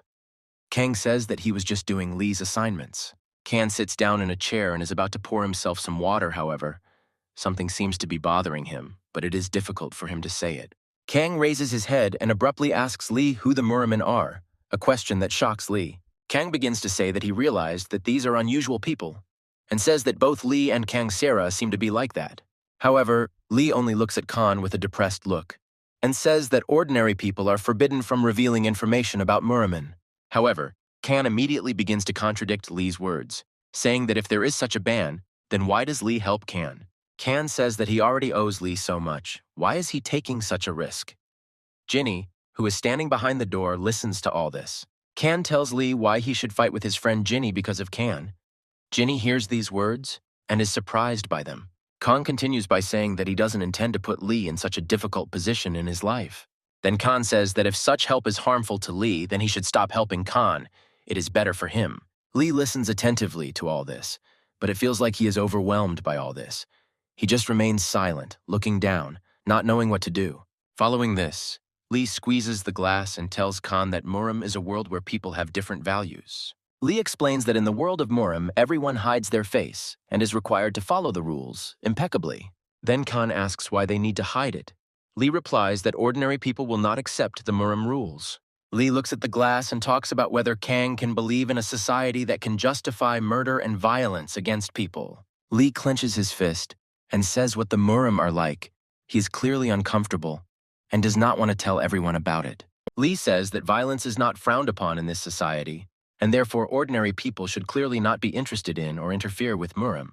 Seeing and hearing all this, in that moment, Kan simply shuddered from shock at everything that had just happened, and in general this evening. However, what shocks him most is not the truth about the Murim society, but the fact that Lee became covered in a creepy aura when he talked about them. Then Lee stands up and says that since we are done with talking, It is worth starting treatment today. Lee looks at the stairs and says that from the point of view of modern medicine, Khan is right. His life is not in danger. However, Lee then adds that after the treatment, Kang will find out what a decrepit body he has lived in his entire life. Kang takes off his shirt. Lee sits behind him. Lee starts doing strange techniques, asking Kang to breathe as he says. In his thoughts, Khan does not at all understand why he is doing this and for what purpose, because he does not clearly feel sick or strange. However, Lee holds his back and tells Khan not to dare to be distracted by any strange things and thoughts around him. Lee puts his hands on Khan's back, and then Khan begins to feel a strange body, a feeling as if he is now changing from the inside. Khan really likes this feeling. He says that it feels like warmth is going through his whole body, and he himself becomes much calmer. However, at that moment, Khan wakes up. He sees chains around him and everything is strange. He is shocked by all this. His neck is wrapped in chains. Some guy in a closed suit says that he will kill him right now and right here. However, all of this is interrupted by Ginny's voice. A couple more people in closed clothes are looking at her, and one of them is holding Khan. One of these people falls to the floor. There is some kind of white effect around him, and Ginny screams for them to immediately leave the exit. Ginny yells at them and insults them, asking what they are doing, with the person who is circulating energy now, and asking if they are really from Murim. All this shocks Khan to the point of horror. He does not understand what is happening and where Lee is, where he went. One of the people yells at Ginny to get out of the way, or he will break this guy's neck, referring to Khan. Here, Khan recalls Lee's words about what Murima is like, where murder and violence are not condemned. Khan tries to tell them not to rush to kill him, but it turns out clearly weak. He can't even shout a word during this time. One of these people, who is holding Khan with a chain, tells him not to dare do anything stupid or he will finish him off. However, Khan grabs the chain with his hands and seems to tear it, forcibly removing it from his face and screams in sweat about it. This greatly surprises Ginny and two other strange people in closed suits who are watching all this. Khan screams that he can't just go and die here, and then tears the chain apart with his bare hands. Right behind Khan, behind his back, a huge stream of fire seems to appear, and the chains in his hands become like weapons. However, the energy is then interrupted by Khan's thoughts about the steel chain he just broke with his bare hands. The man who held Khan with a chain began to ask how he did it, because he was an ordinary person. It was simply impossible. Khan tells himself in his thoughts that he doesn't understand anything and decides to get out, since he managed to escape. However, the man with the chains shouts that Khan needs to be captured, and these people begin to try to stop Khan with weapons. One of them delivers a huge blow with an iron bat, but, as if by instinct, Khan dodges it and the blow does not hit. Khan himself is shocked by what just happened, but then another attack comes at him, this time from the one who was holding him. Khan seems to sense with his body what is about to happen, and breaks away from the spot, running forward, thereby overtaking their possible attack with his speed. Khan doesn't understand what's happening and how he predicts the strikes, but he already sees another kick coming straight at him. This blow is very close to the cannon. He understands that he will most likely not be able to dodge it like he did with the previous ones. However, here Ginny flies into the battle, deftly using her legs to block the attack that was heading straight for Khan. Khan is in complete shock from what happened and from the fact that Ginny just saved him, which is very strange. Then, blow after blow, she began to scatter these people in suits in different directions, not allowing them to get closer and strike. She jumps on one of them, and with a knee strike simply smashes his face into pieces, smashing everything that was there. A few more of these blows, and the group of masked men was completely eliminated by Ginny alone. Khan was shocked by what he just saw. He says that before he could even blink, Ginny had already taken out 3 guys at once. He looks at her and notices that she moved even faster this time than she did in the fight against Lee. She walks up to one of them, puts her foot on his face, and asks if they know where they are and who they even are. However, her discussion with this man is interrupted by Khan, who asks her to wait, but clearly does so very hesitantly. Khan starts talking about how if she worked on them all, then shouldn't they call the police, who will then decide everything. However, Ginny yells at Khan, saying that he doesn't even know the basics of the Murim world, and that they and ordinary people don't interfere in each other's affairs. One of them, who can still speak, turns to Ginny, saying that their clan is in such bad shape that the police are being talked about. These words make Ginny realize that these people didn't just break in and clearly have strange, evil intentions. They say that they just wanted to make sure that the clan leader wasn't here, But they didn't think that there would be anyone else here. This whole dialogue shocks Kang. In his head, he suspects that they may have Lee Soo-yin as the head of the clan. Jinny asks one last time who they are, but the guy only answers that the head of the Sunu clan will soon die, and this will be inevitable. These words shocked both Jinny and Kana. They don't even know how to react to this in this situation now. She puts her leg on him and says that he is talking like that. Couldn't he have come up with something smarter back then? However, Khan's thoughts were shocked. He only thought about these words. He couldn't believe that Lee could die. It made him angry. However, Khan's thoughts are interrupted by a sound in his head. He hears as if someone is very quickly climbing up the stairs of the building. Shocked by this, Khan shouts to Jinny about this, saying that someone is coming from below here very quickly. She starts asking him what he means, but he says that he himself doesn't understand and doesn't know who it is. He just feels it. Jinny points out that Khan has a pretty good skill for recognizing what's going on, just like Lee. The guy from the group says that everything is correct. Reinforcements of a couple dozen people are coming here after them. He then also addresses Jinny and Khan, saying that if they don't want to get hurt, then they better surrender right now. However, Jinny does not dare to listen to this nonsense and his stories any longer. She simply smashes his head with a kick and sends him into the wall. Then Jinny takes her phone. She says that there is no point in staying here and decides to check something. She notices that there is no connection on her phone at all. Khan checks his, and his is the same. Also no connection. This scares them both to death. Jinny yells at Khan to pack his things and get dressed. They need to get out of here as quickly as possible. Jinny gives Khan the helmet and tells him to go down, but Khan asks if it won't be by elevator. Jinny says that there is definitely someone there already, and meanwhile, the door of one of the rooms is knocked down by someone's sharp foot. A whole crowd of different people comes up to the floor. All of them are immediately obvious to be rare freaks, and they all hide in one way or another. The main man among them asks his people to examine the bodies here in the room and find out what happened here. He then gives orders to his men that if their enemy is the Sunu clan, they cannot just let them up and leave. The men in this man's squad report finding an open emergency exit with a ladder leading down. Meanwhile, Jinny and Khan are running down the stairs. She asks him if the phone has a signal, but Khan says no. Jinny realizes that most likely all the repeaters were broken, and a shocked Khan asks her what is going on. Running down the building's stairs, Khan asks Jinny what happened, but she says she was just waiting for Khan to wake up, per Lee's orders. Later, she hands the phone to Khan, showing the number, saying that it is a clan member's number in case Khan manages to call before her. She says that she went to fill up her bike, and Khan needs to follow her down to the second floor of the parking lot as quickly as possible. She jumps down, and Khan doesn't understand why and what's happening if they can just go down together. Like a hare, she jumped wildly down the stairs floor by floor, shocking Kana, who thought that everyone in Murim was like that.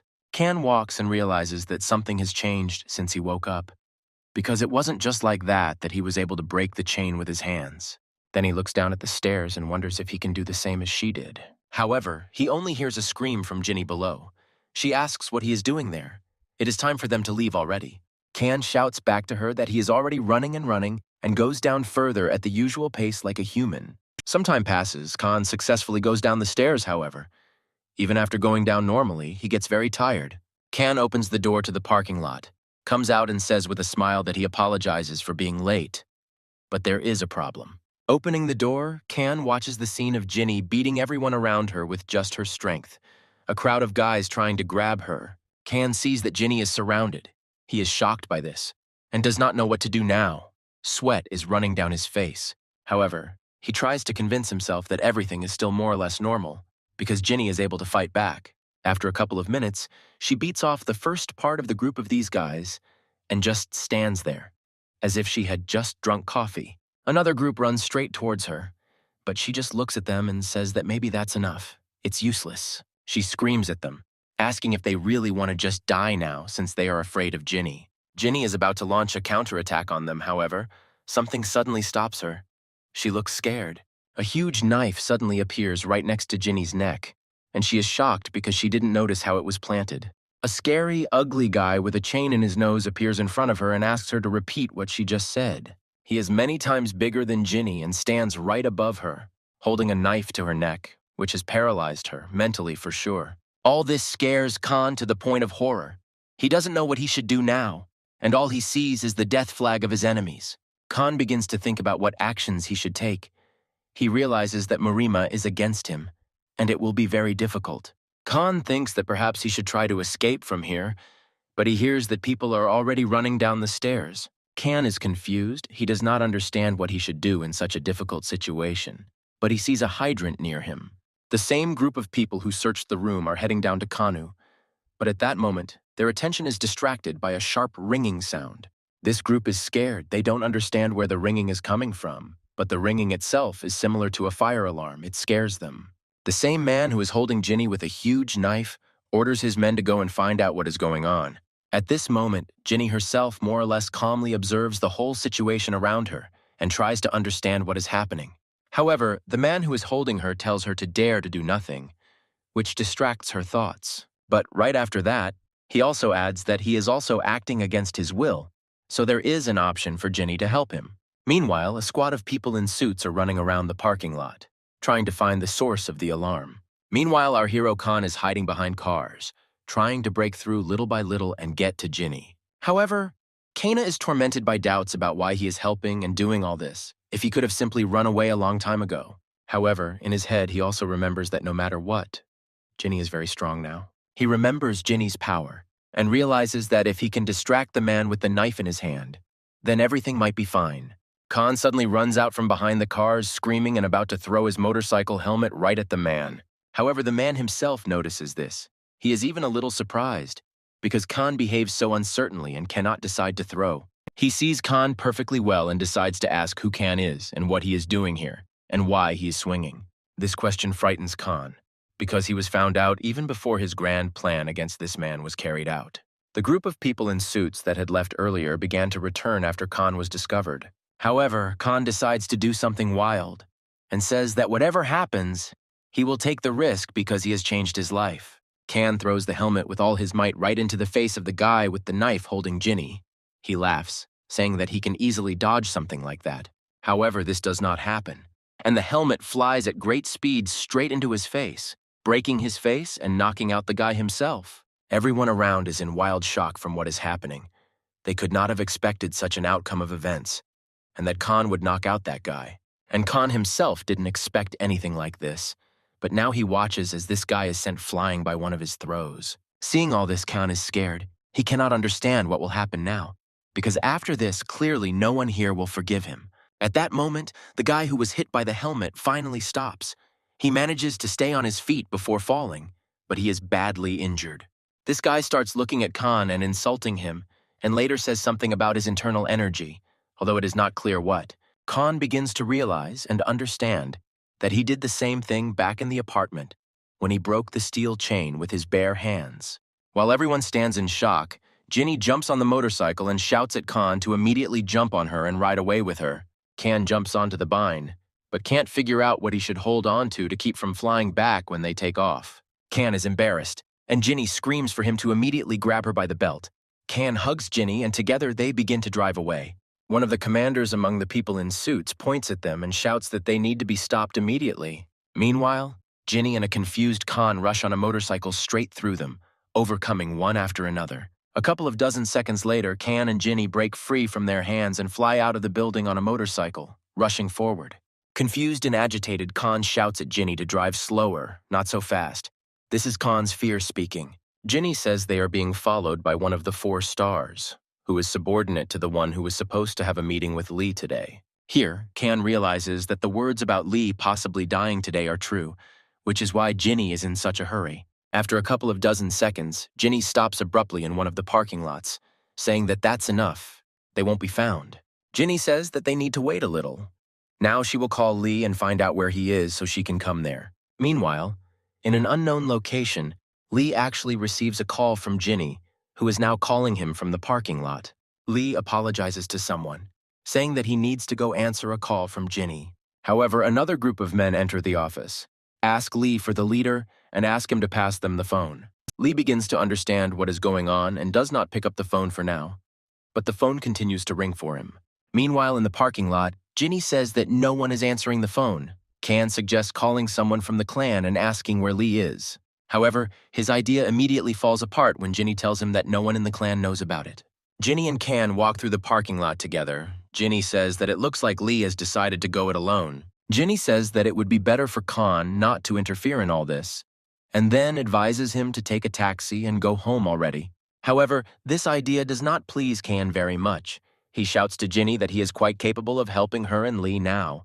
However, Ginny tells Kan that this is a Murim showdown, and Lee said not to involve Kan under any circumstances. Ginny then gets on her motorcycle and tells Kan that she is grateful to him for saving her in the parking lot. Then she adds that back then he looked cooler than many of the Murim, and with these words she shocks Kan. However, after that she also adds that today Kan was certainly lucky, but he should not interfere in Murim's affairs anymore. Shocked by all these words, Kan tries to shout at Ginny to stop, but it's hard for him to even say anything.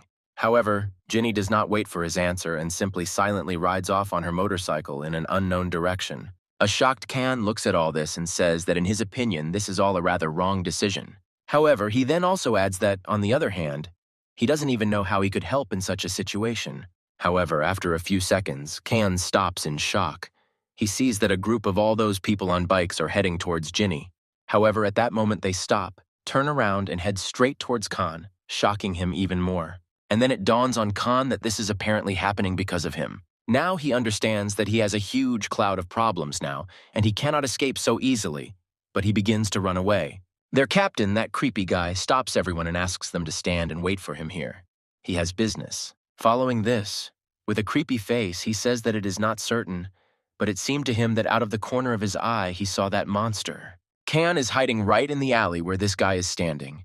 He covers his mouth with his hands trying to contain his fear. A very creepy guy with a chain in his nose starts walking back and forth through the alley, as if looking for Kan here. At this time, Kan restrains himself and barely even breathes, so as not to give the slightest sign that he is here. However, it doesn't help. As he passes behind the trash cans, the creepy guy lowers his head and sees Kan in front of him. Kan looks at him with tears in his eyes and begins to understand that it seems that this is the end for him now. However, their captain began to leave, saying that he must have imagined it. Kan was extremely shocked, but happy with this outcome. The captain returns to his men and says that it doesn't matter at all. Apparently they missed them. It's time to leave. Kang is still hiding behind the trash can, and the creepy guy and his men are discussing Ginny and the Sunu clan in general. The creepy guy and all his men leave the place. Kan starts to walk away from the tank and looks to see if they really left. Immediately after this, Kan starts scratching his face in confusion at what just happened. How is this possible? Kan clearly saw that the guy was looking at him straight, but he pretended not to see him, which was very strange. Following this, Kang heard that he had just loudly told his guys the location of Lee, as if he had done it specifically for Kang to hear. Kan decides to call the number that Ginny gave him in order to inform everyone at the top of the Sunu clan about this. However, Kanu begins to think that all of this could be a huge trap by these guys. It can't be that simple. Kan walks down the street and thinks about what he should do, and he realizes that that very place is right nearby. This building is not far from here. Kan walks near him and understands well that most likely now he is running into some kind of trouble again. Most likely. However, he is well aware that this matter concerns Lee himself, so it would be good to check the words of that creepy guy. Kan approaches the building and starts to pull the handle, and realizes that the building is closed, which also shocks him quite a bit. Following this, some man blinds Kan with a flashlight and looking at him asks, "Who is there?" It turns out to be a local security guard. He looks at Kan and asks what he is doing here and what he is doing with the door. Kan says that he is looking for one person, but the guard asks who Kan could be looking for at such a late hour. Kan doesn't say it directly, but he describes some of Lee's external features, which surprises the guard quite a bit. The guard immediately asks directly if Kang is looking for Lee Shun, which shocks Kang, and Kang doesn't understand how the guard knows. Then the guard adds that if that's the case, then Kanu should come here and starts to accompany him, which surprises Kanu even more. Kan starts to follow the guard, but a second later the guard throws Kan to the ground and starts strangling his neck. The guard starts asking Kan who he is, what he's doing here, and how he knows about Lee. Kan starts to try to ask why he's being choked, but the guard says that Kan knows better why this is happening. The guard pins Kan against the wall and asks him over and over again how Kan knew about this place. Kan can no longer breathe at all because he is being strangled so hard and decides to grab the guard by the hand that is strangling him. As soon as Kan slightly squeezed the guard's hand with his hands, the guard's hand broke into pieces. The guard began to scream wildly in pain because Kan had broken his arm bone several times, and Kan himself was wildly shocked by this. Kan starts asking the guard if he is okay, but he clearly doesn't help the guard with such questions. The guard starts yelling at Kan, insulting him, and saying that he is a bastard and not an ordinary person at all. This question surprises Kan very much. He understands that it turns out that this guard is also Murim and not an ordinary person. After this, Kan starts running away from the guard, surprising him, who is still sitting with a broken arm. Now Kan is absolutely sure that Lee is somewhere here because there are so many guards and that information, everything is starting to come together. Following this, Kang grabs his phone and decides that he needs to report to the entire Sunu clan immediately. It's important. However, the next moment, Kan's phone seems to explode. Something flies into it, and the phone splits into two. Kan is shocked and holds the phone in his hands, not understanding what is happening now, but he understands that he has lost his means of communication. Kan turns around and sees a man with metal objects, who says that the next one could be Kan's head. Shocked by all this, Kan does not know how to react and only asks the man who he is. However, the very next moment, the man appears behind Kan and asks who Kan is. After another moment, Kan's body seems to flip over and he finds himself upside down in the air. Kan falls face first into the concrete, causing part of his face to bleed, which is very painful, and he also gets hit in the legs. However, this man is surprised by this and asks Kan if he really doesn't even know how to fall properly. The two men discuss the fact that he may be a normal person, but remember how he broke the guard's arm. The man then adds that an ordinary person would have passed out long ago after such a blow, but Kan did not. Kan, with his face covered in blood, starts screaming, asking why they are doing this and who they are here anyway. However, in response, one of them simply presses his foot on Kan's face and begins to push, creating strong pressure. Then he begins to address Kan and say that if he wants to pretend to be an ordinary person, then he should at least hide his energy. Kan, covered in blood, begins to ask them what energy they are talking about and what they want from him. They start asking Kan again how he found this place, but he asks if Lee is here. Following this, with a pitiful face, Kang asks them if Lee is here. Then is everything okay with him and is he healthy? However, as expected, instead of an answer, Lee began to receive only blows to his face over and over again, harder and harder. One of the men continued to beat him, saying that he was asked to answer questions and not ask them here. They then grab Kan by the face and start slamming his face into the floor, breaking his face more and more. Kan no longer has the strength to endure all this. He shouts insults at them and is terribly angry about what is happening. However, someone quietly approaches these men from behind and sharply asks them to stop and stand still. This man turns out to be Lee himself. He comes up to him with an empty face as always and reports that Kang is with him.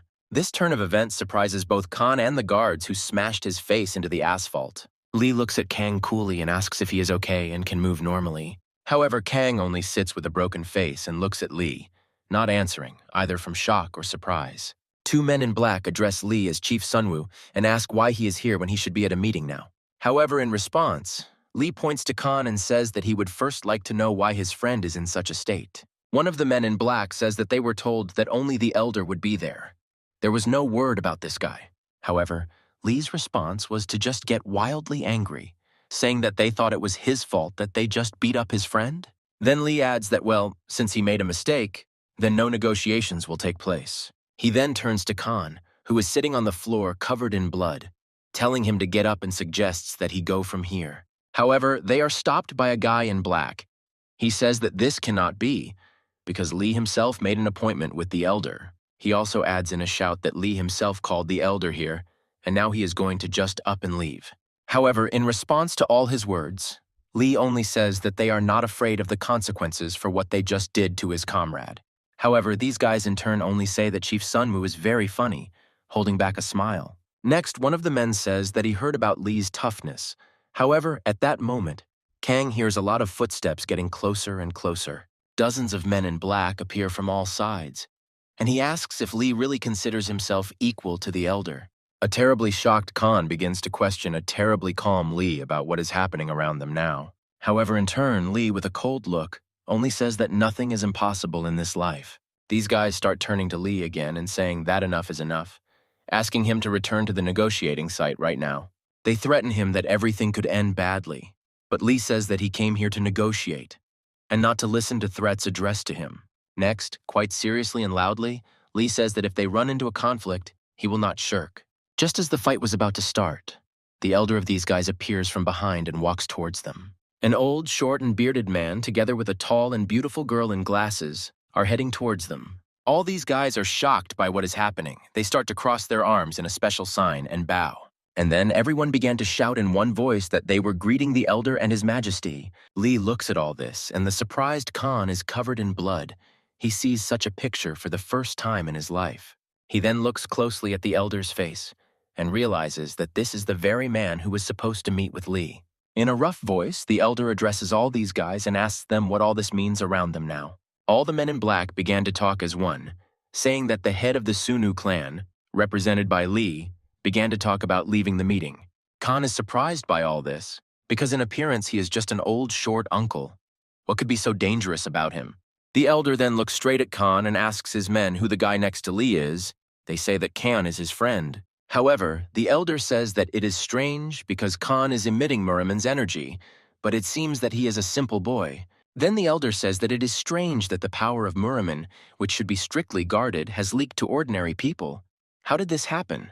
Lee is looking at all this and observing this. Khan is looking at Lee, but he doesn't understand at all what this old man is talking about. Then Khan thinks that the elder is saying this to Lee, and Khan thinks that he has put Lee in a very bad position. And then the elder turns to Khan. One of the elder's men in black approaches Kanu and tells him to follow them. They need to check something. However, a moment after this phrase, a huge blow is heard directly into the body of this man. The elder and his assistant notice this. The elder's face changes. He is very surprised by this blow. This blow was dealt by Lee, and then he dealt another blow, finishing off the man in black, causing a huge shock to everyone around. Khan and the entire crowd of men in black who were here were shocked to the point of horror by such actions on the part of Lee. Kang doesn't understand what Lee is doing, and the elder turns to Lee, asking what kind of tricks this is.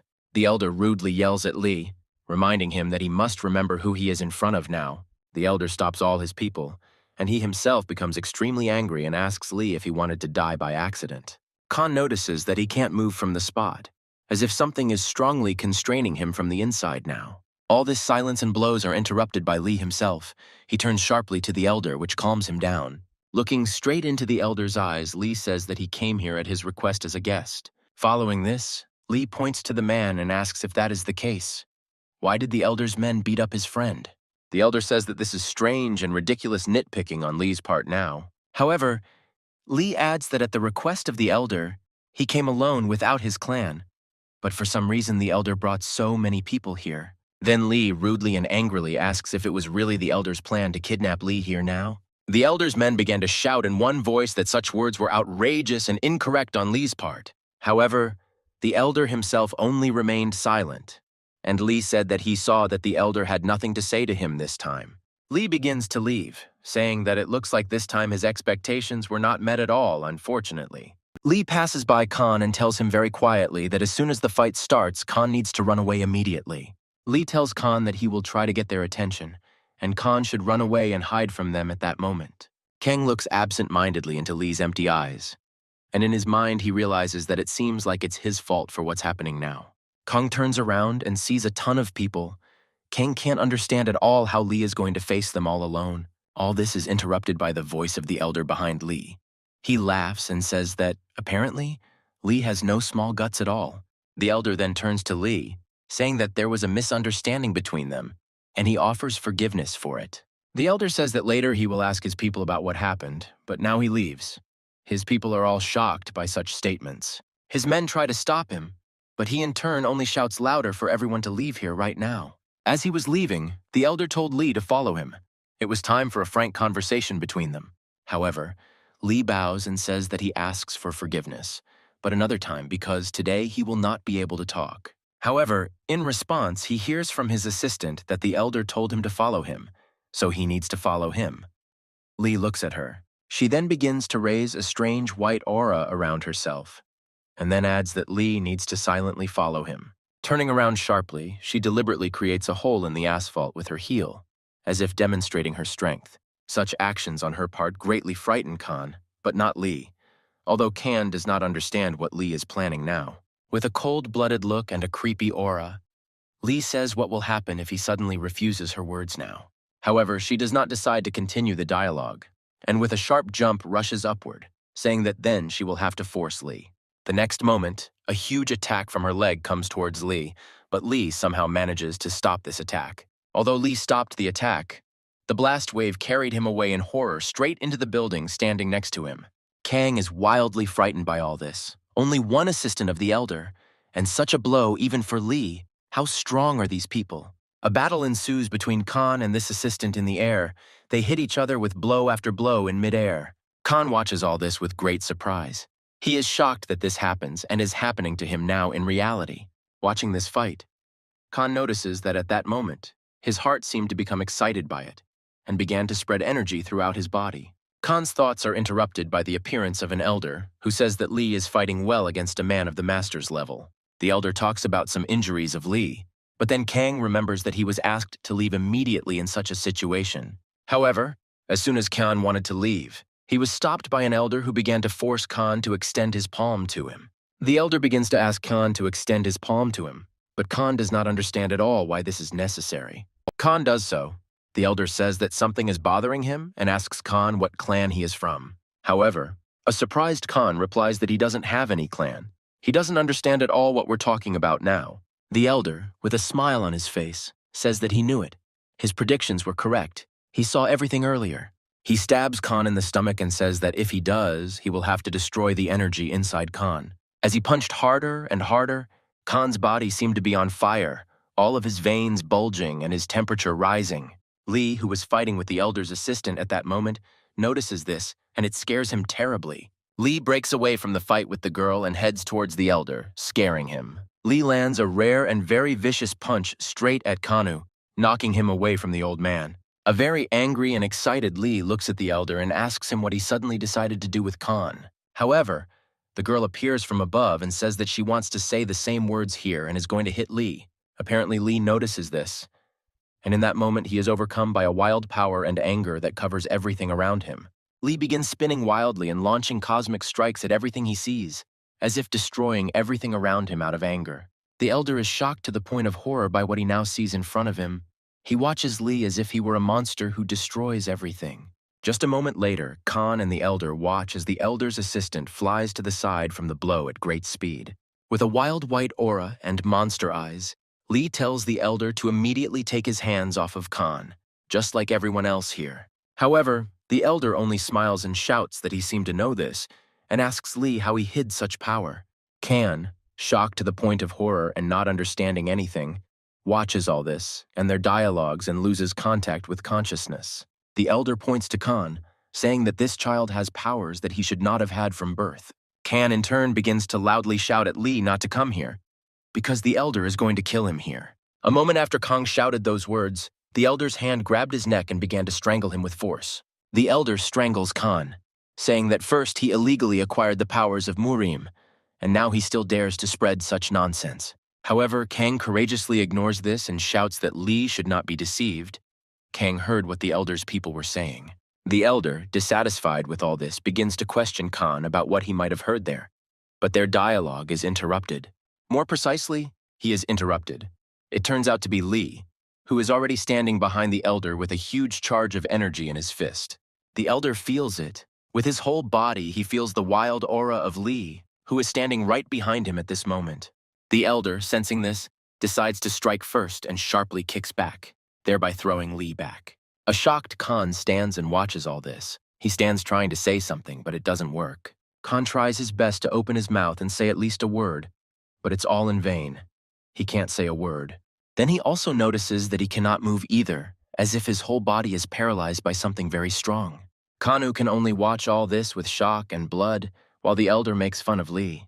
The Elder begins to laugh with Lee, saying that he couldn't even catch him off guard, let alone defeat him. However, at the moment, Lee is not worried about this at all. He only asks the Elder what he dared to do to Lee. The Elder says there is nothing to worry about. He just pressed the right points to calm down Khan a little. A shocked Khan listens to this and cannot understand what points they are talking about and what they did to him. Lee starts to head towards the Elder and ask why he shut Khan's mouth. But the Elder asks what Lee is unhappy about. The Elder asks Lee if he really believes the words of this boy, and thinks that the Elder is going to kill Lee. Lee says that at least he trusts Khan many times more than the Elder, that's why. However, the Elder only says that apparently after Lee gained more energy, His self-confidence also increased. The elder begins to address Lee and talk about whether he will be able to attack the elder now. Then the evil elder yells at Lee and says that he has enough strength to open Khan's point A back, since he is so strong. A shocked Kang looks at all this and cannot understand whether Lee is really going to fight this old man. Kang looks at the elder. He remembers that Lee is very strong, however. Could it be that the old man is stronger than Lee? Lee starts walking towards the old man, but some strange feeling of anxiety stops him at that moment and prevents him from going. Following Lee, even Khan, not just Lee, also experiences a strange feeling and some kind of speed. It turns out that it was not in vain, because with all his enormous speed, the elder flies straight into Lee and strikes. Somehow Lee manages to get into a defensive position with his hand and dodge a little, but he is very shocked by such a blow from the elder. The elder stops after striking and says that Lee has a good kigum, a sense of energy. However, Lee doesn't decide to stand and wait for his praise any longer. He picks up speed and flies straight towards the elder at a wild speed. Lee begins to strike blow after blow at the elder's face with great speed, as if starting a war with him. However, at that moment, the elder simply stops and says that this is really the same rainstorm that hits the wall of the Sunu clan? The moment after his phrase, the elder creates a stream of energy that sends Lee flying in the other direction. Somehow, but Lee even manages to stay on his feet after such a powerful energy attack from the elder himself. With a pompous and cool look, the elder looks at Lee and says that he really thinks that such tactics will work. However, Lee's attitude clearly makes it clear that he does not intend to stand and talk about all this. Having picked up speed, he attacks again. The energy flow from Lee's blows is so great that it dents and destroys all the cars parked nearby. Kan is terribly shocked by what is happening here now. He finds it hard to believe that all this could be because of him. Meanwhile, the elder continues to simply dodge Lee's attacks, but it is clear that the intensity of the attacks has increased. Kan is shocked beyond belief by everything that is happening now, and even more so by the fact that he still can't even move from his spot. The flow of energy and blows from Lee and the elder is so high that due to the aura of the blows, Kan can no longer even see what is happening. While Kong tries to understand what is going on, Lee continues his fight with the elder, landing blow after blow straight to his body. However, some strange feeling gives Khan the idea that his friend Lee attacks very well and directly.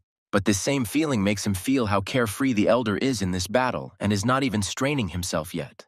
Kan gets the feeling that for the elder this is not a fight, but just some kind of joke now. Lee flies up. This Lee field was created by the elder's huge blow directly to Lee's body, causing him to fly into the air. Somehow Lee manages to land on his feet and stay standing after what just happened. But something surprises him.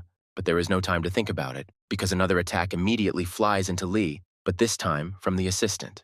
Lee is very shocked by everything, because now he is facing two enemies at once, and they are both very strong.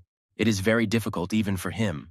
The old man's assistant asks Lee if he really wants to die, but he remains silent and only creates a white aura again. Lee begins to notice that the old man's assistant is very tense because Lee broke her glasses. Khan analyzes the situation and easily understands that the old man is already a strong opponent.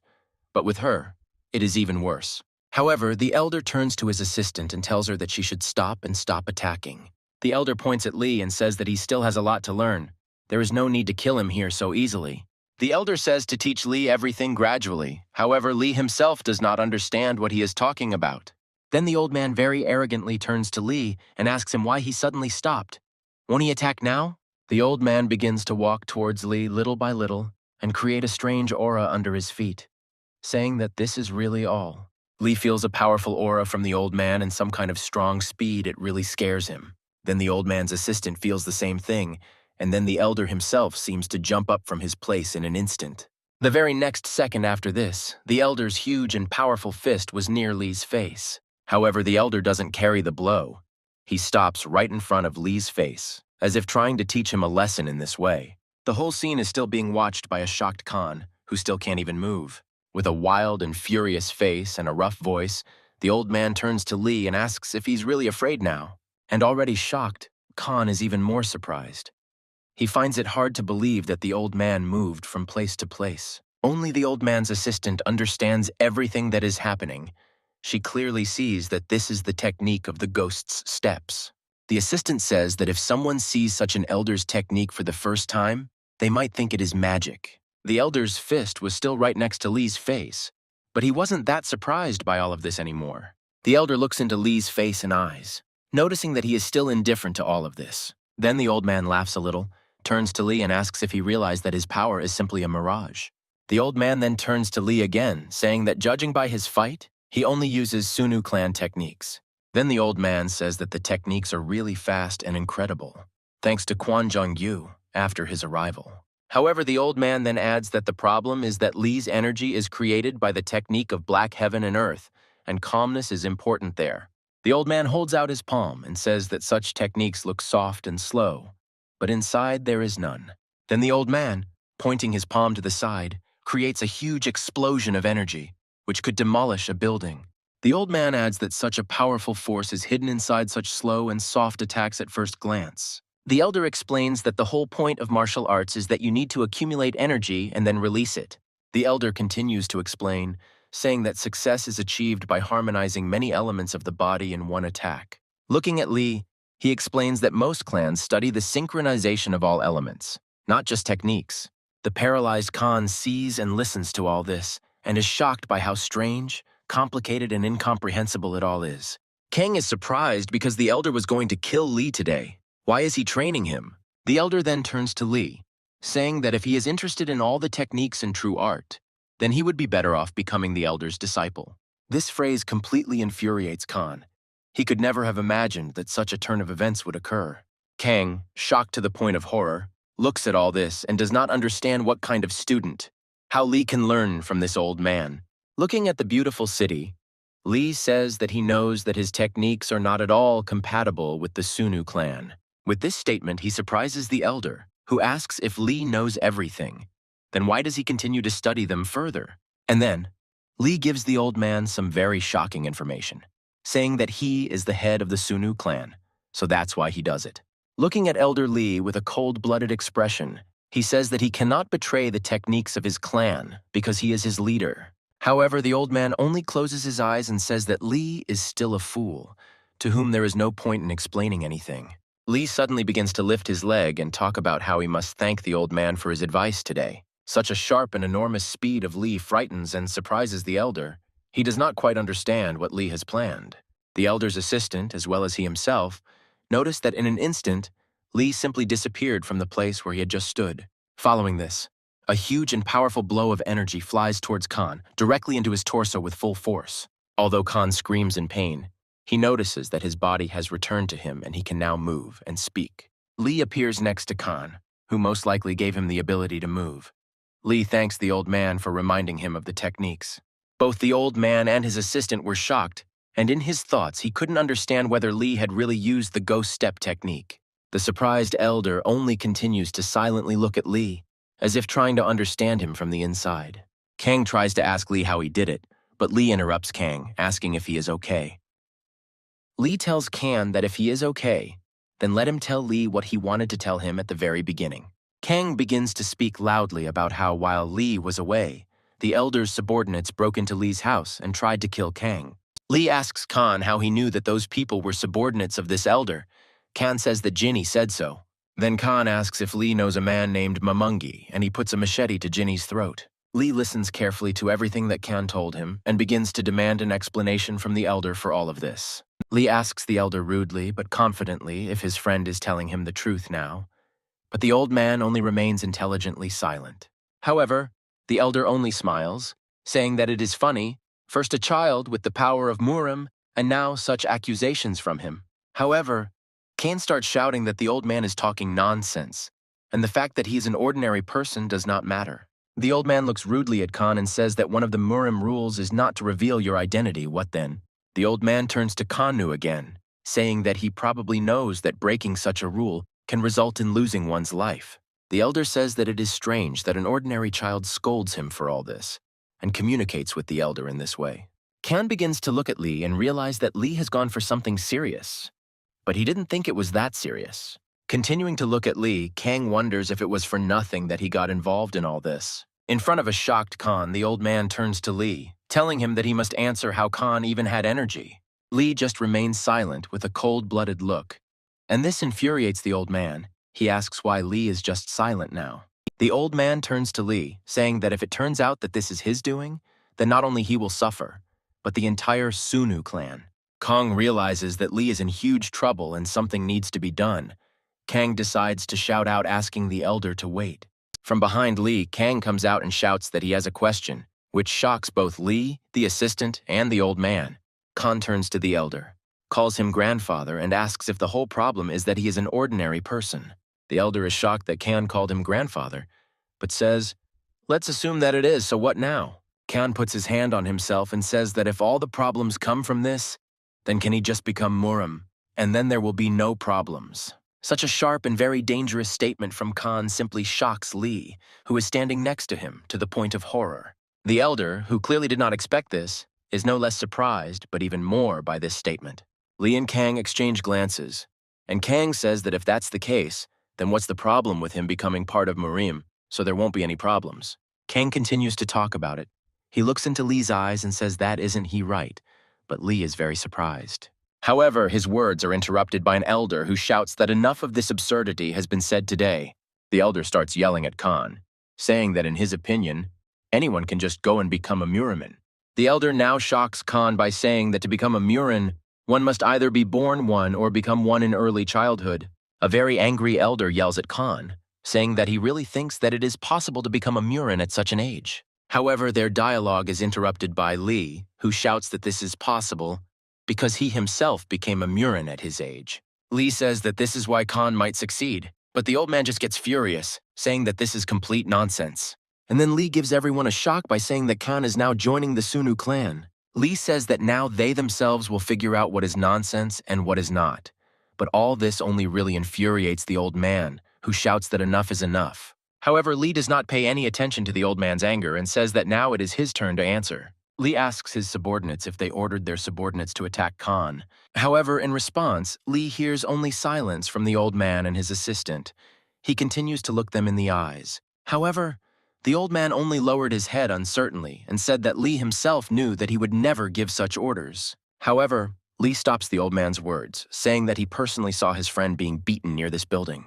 Lee continues to talk about how the elder's men attacked the man who came to meet them. Lee looks at the streets of the city, saying that he knows about their hatred towards the Sunu clan. But despite this, he still came alone.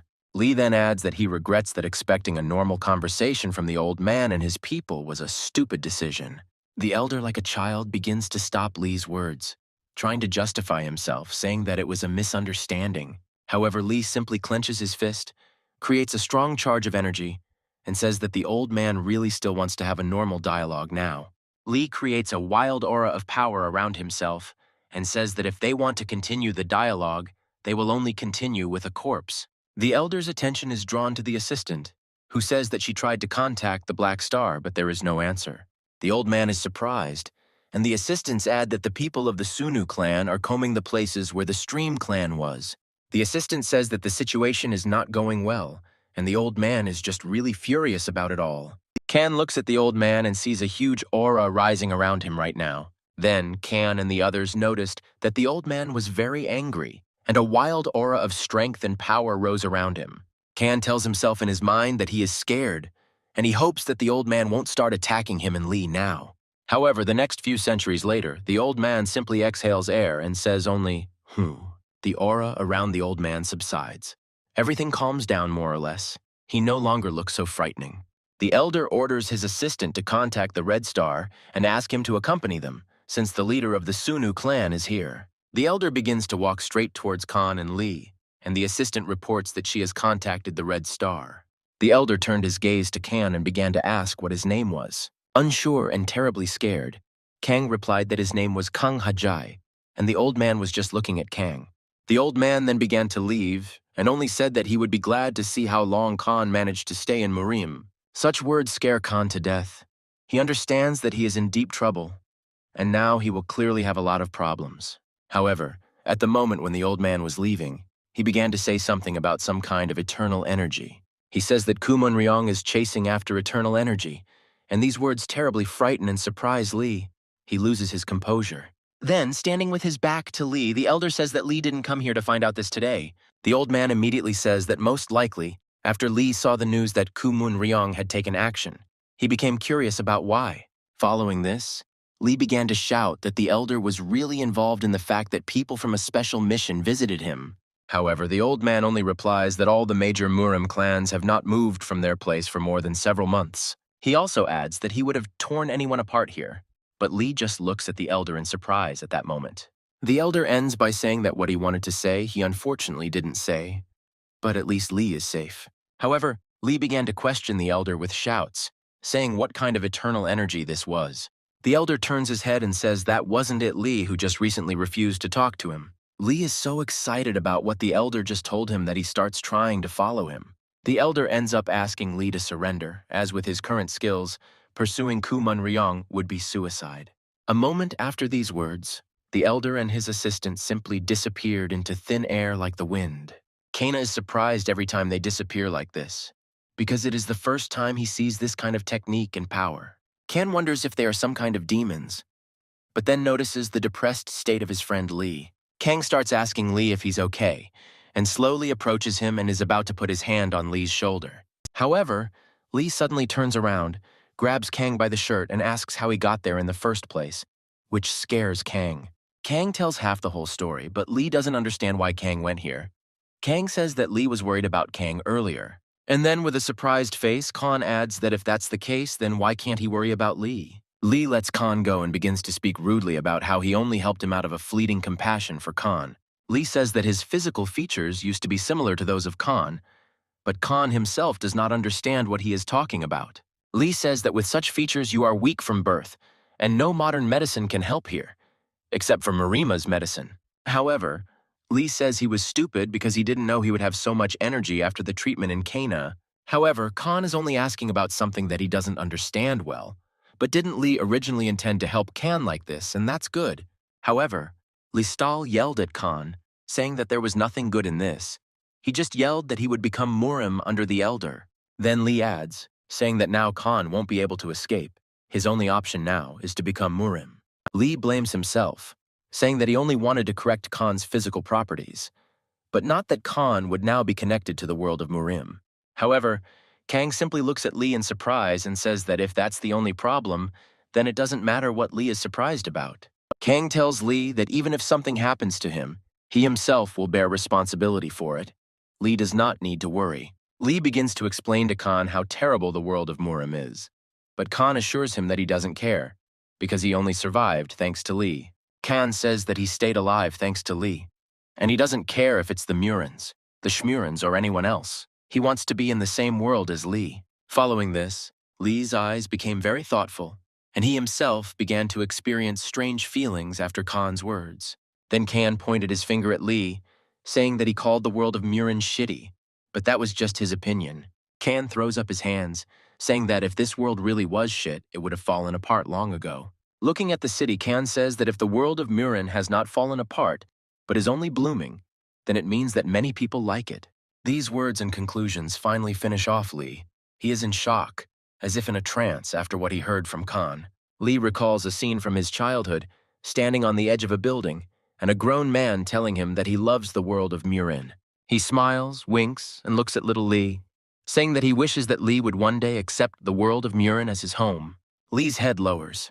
He says that if you think about it, then those who like the world of Murin really did exist. Kang is surprised by what Lee says because it is obvious, and Kang also does not understand why Lee is so depressed. However, at that moment, Kang and Lee notice that there is a man sitting on the roof of a nearby building and looking at them. The man with the tattoo on his face sweats a little and says that thank God Lee is still alive, looking down at him. Khan notices this man, looks at him, and shouts at him with the phrase, "Ah, who is this here?" Lee says that it is a bit early and addresses this person, which scares Kang, who does not understand what is happening. Then this guy jumps down from the roof. He has several piercings, tattoos, and a long braid. He surprises Khan. This guy immediately shows himself as a very strong person, because with one jump he breaks the asphalt beneath him. As he descends, he immediately looks into Lee's eyes, as if trying to find out something from him. But Lee himself stands with an empty look. The guy turns to Lee with a strange question. How is it? It is not clear what it is about, but Lee replies that nothing. Shocked by all this, Kang decides to ask Lee if this guy is from the Sunu clan or where he is from anyway. The guy interrupts Kang, asking Lee who he is, pointing at Kang, and Kang himself answers that he wants to become part of Sun Woo. However, while they were standing there talking, Khan's sense of smell became sharper again, and he heard some cars heading towards them. Kang, Lee, and the guy turn around and indeed see a mass of black cars in front of them, stopping right in front of them. Following this, a group of guys runs out of the car, sees Lee, Kan, and that guy, and heads straight towards them. However, neither Lee nor this guy are worried. They just watch, and the guy even says that they are late. Lee then turns to Kang, saying that this will be his first actual greeting today, but Kang doesn't understand what's going on. All these people, as one, folded their hands in the right position and bowed, and began to greet the head of the Sunu clan together. Lee approaches Kang and tells him to meet the Sunwoo clan members and points them out, shocking Kang. Immediately after this, all the clan members began to crowd and approach Khan. Two grandfathers approached him and began to look at him. Kan tries to look at them all with a smile to create a good impression, but in his mind he is in a panic. Then Kang finally decides to speak and asks Lee who these people are, referring to the two old men. Lee points to two old uncles and says that these are the two elders of the clan, Min and Kim. Khan also notices a few other people who stand out, one of them with long white hair and glasses, as well as Jinny. Then one of the elders tells Lee that it is not worth standing outside and suggests that he go inside now. Then everyone starts going inside, and Khan himself goes at the end. He has a feeling that this does not look like a friendly atmosphere. Lee then approaches Jinny, asking if she could take Kan to the library and treat him there. However, Jinny is clearly not happy with such requests and yells at Lee that she shouldn't do this. Kan can see that he is not welcome. However, with a sweet face, Lee turns to Jinny, saying that he begs her very much because she cannot leave a guest alone. This makes Jinny very embarrassed. She even blushes, but she agrees, and this cheers Kana up a little. She turns around, yells rudely at Khan, and asks him to come with her now, telling him not to fall behind. The events of the story take us to that very library. Jinny applies some ointment to Kanu's face. It hurts. Jinny scolds Khan, saying that the wound has nothing to do with it, and that he should stop making faces and act normally. After Jinny finished smearing, Khan turned to her, asking if she also lived here with everyone. Then, without waiting for an answer from her, he asks what family Lee is from, because the house looks very rich and cool. However, in response, she only hits him, saying that he shouldn't pretend that they know each other well here. Jinny says that she doesn't understand what Lee is thinking at all. He is using the life pills he gave Kan unwisely. Khan asks Jinny if these pills were really that valuable. Jinny replies that Kan is listening to her with his backside, because she already said that. Then she comes closer to Khan and says that since she has healed him, she should tell him. But Khan does not understand what.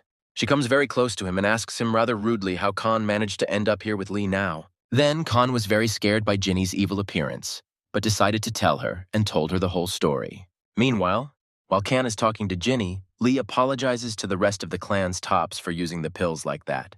Following this, Kan also tells them everything else, as well as about meeting with the ghostly elder doctor today.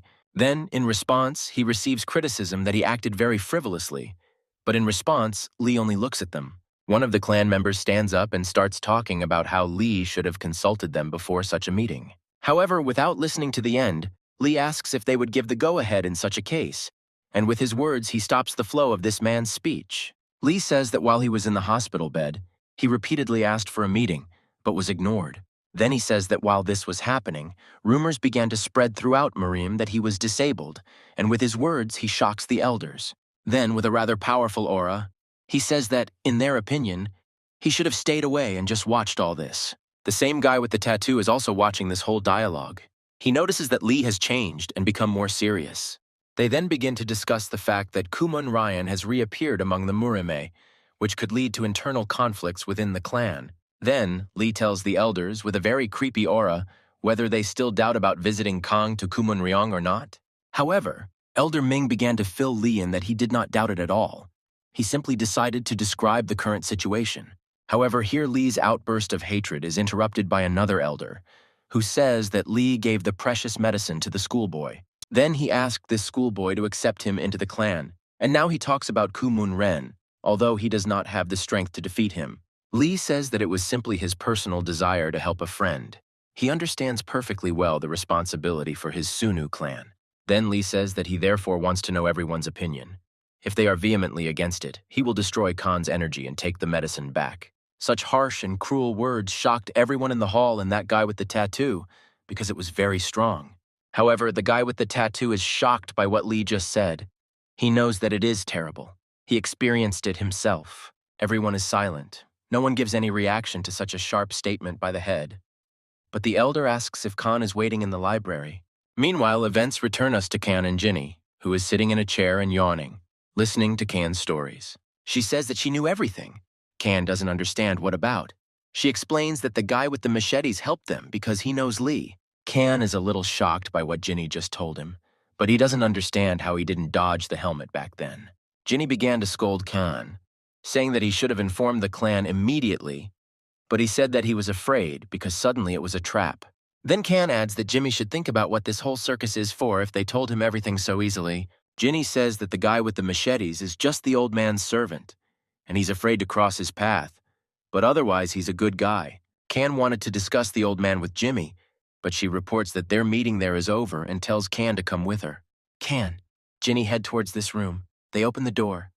Ginny lowers her head a little and goes in, and Khan is in shock. In front of him is a room with a creepy aura, where Lee, the elders, and other top officials of the Sunu clan are sitting. He is scared. Then one of the people present in the room shouts at Kanu his name, calling his name, asking if it is true, which shocks Kanu. It turns out to be one of the elders. He approaches Khan. Khan replies that everything is correct. That is exactly his name. The elder extends his hand and palm to Khan and loudly says that he is glad to welcome him to the Sunu clan. Kang is shocked but shakes his hand, and the grandfather introduces himself as an elder named Min. Then the second elder stands up and says that that's enough for today and decides that it's time for them to go already. The clan escorts the elders to their cars.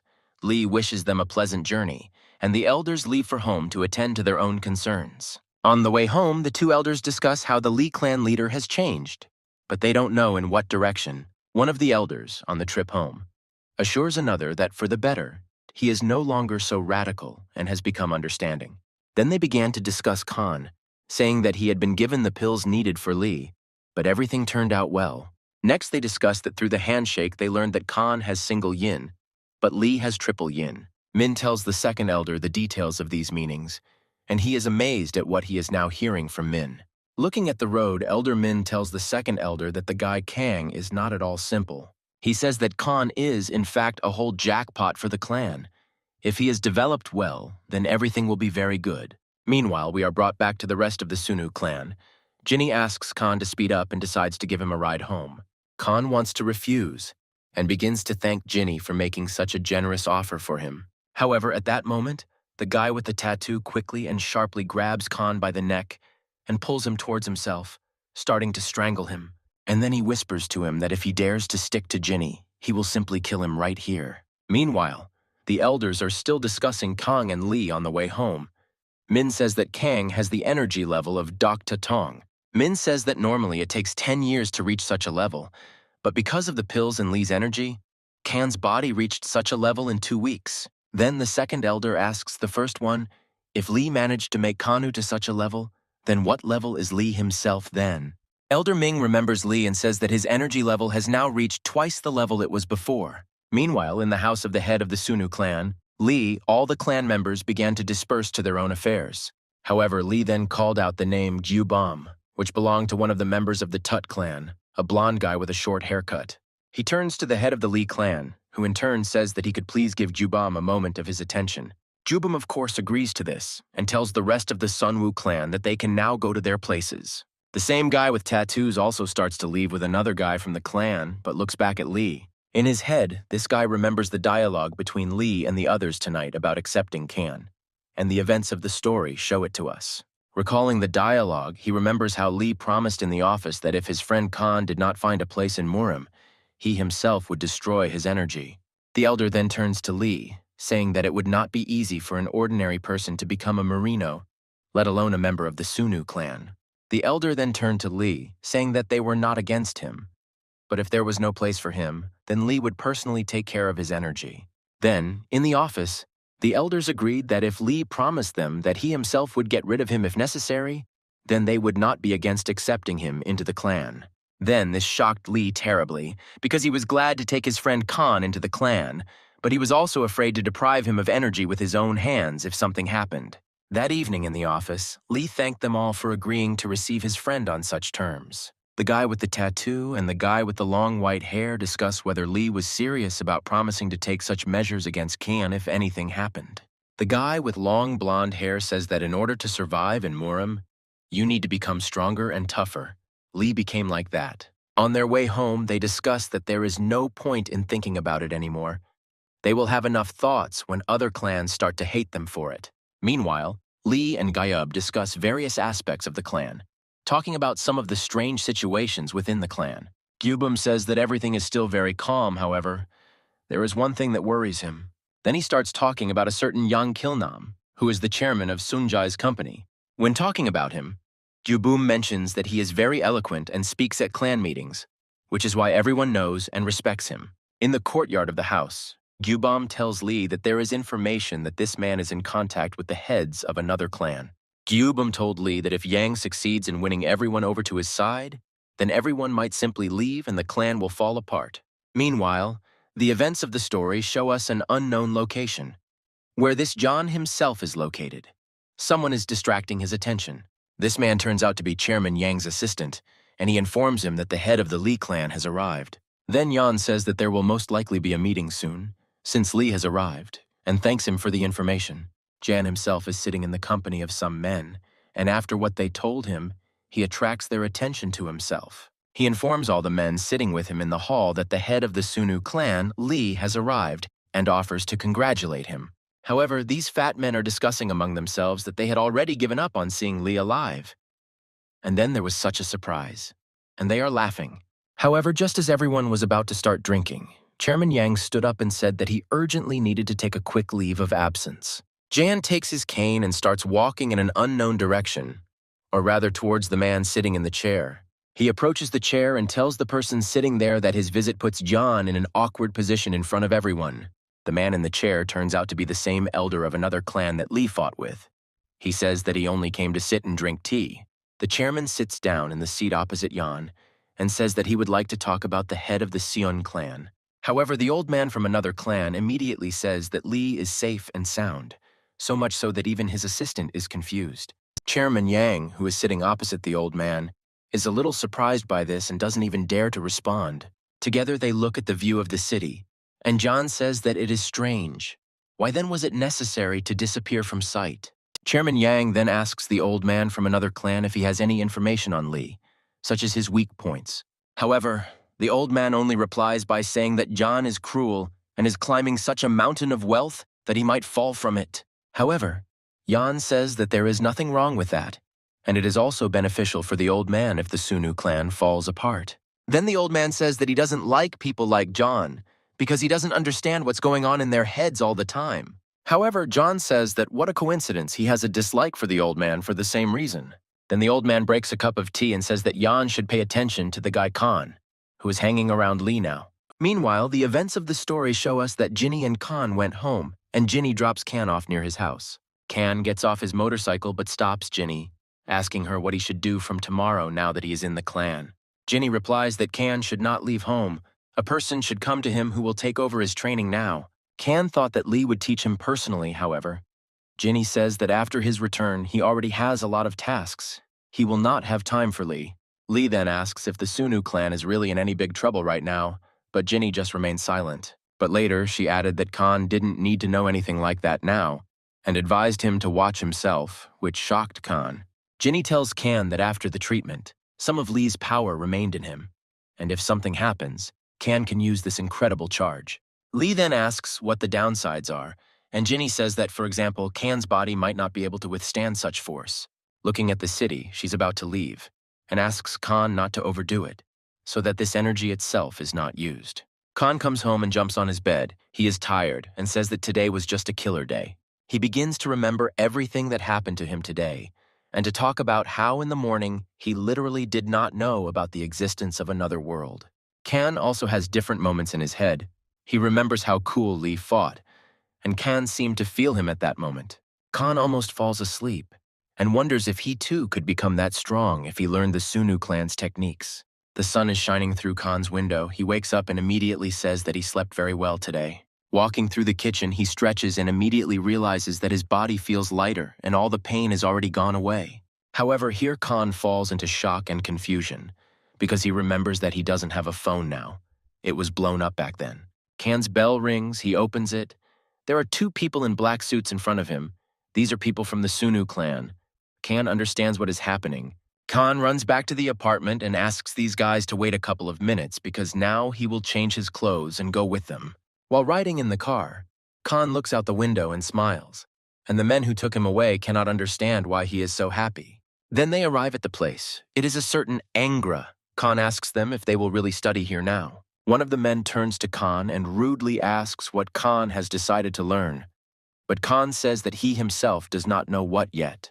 Khan looks around the hangar thinking about future training, but one of the men says that he is here for interrogation, no training.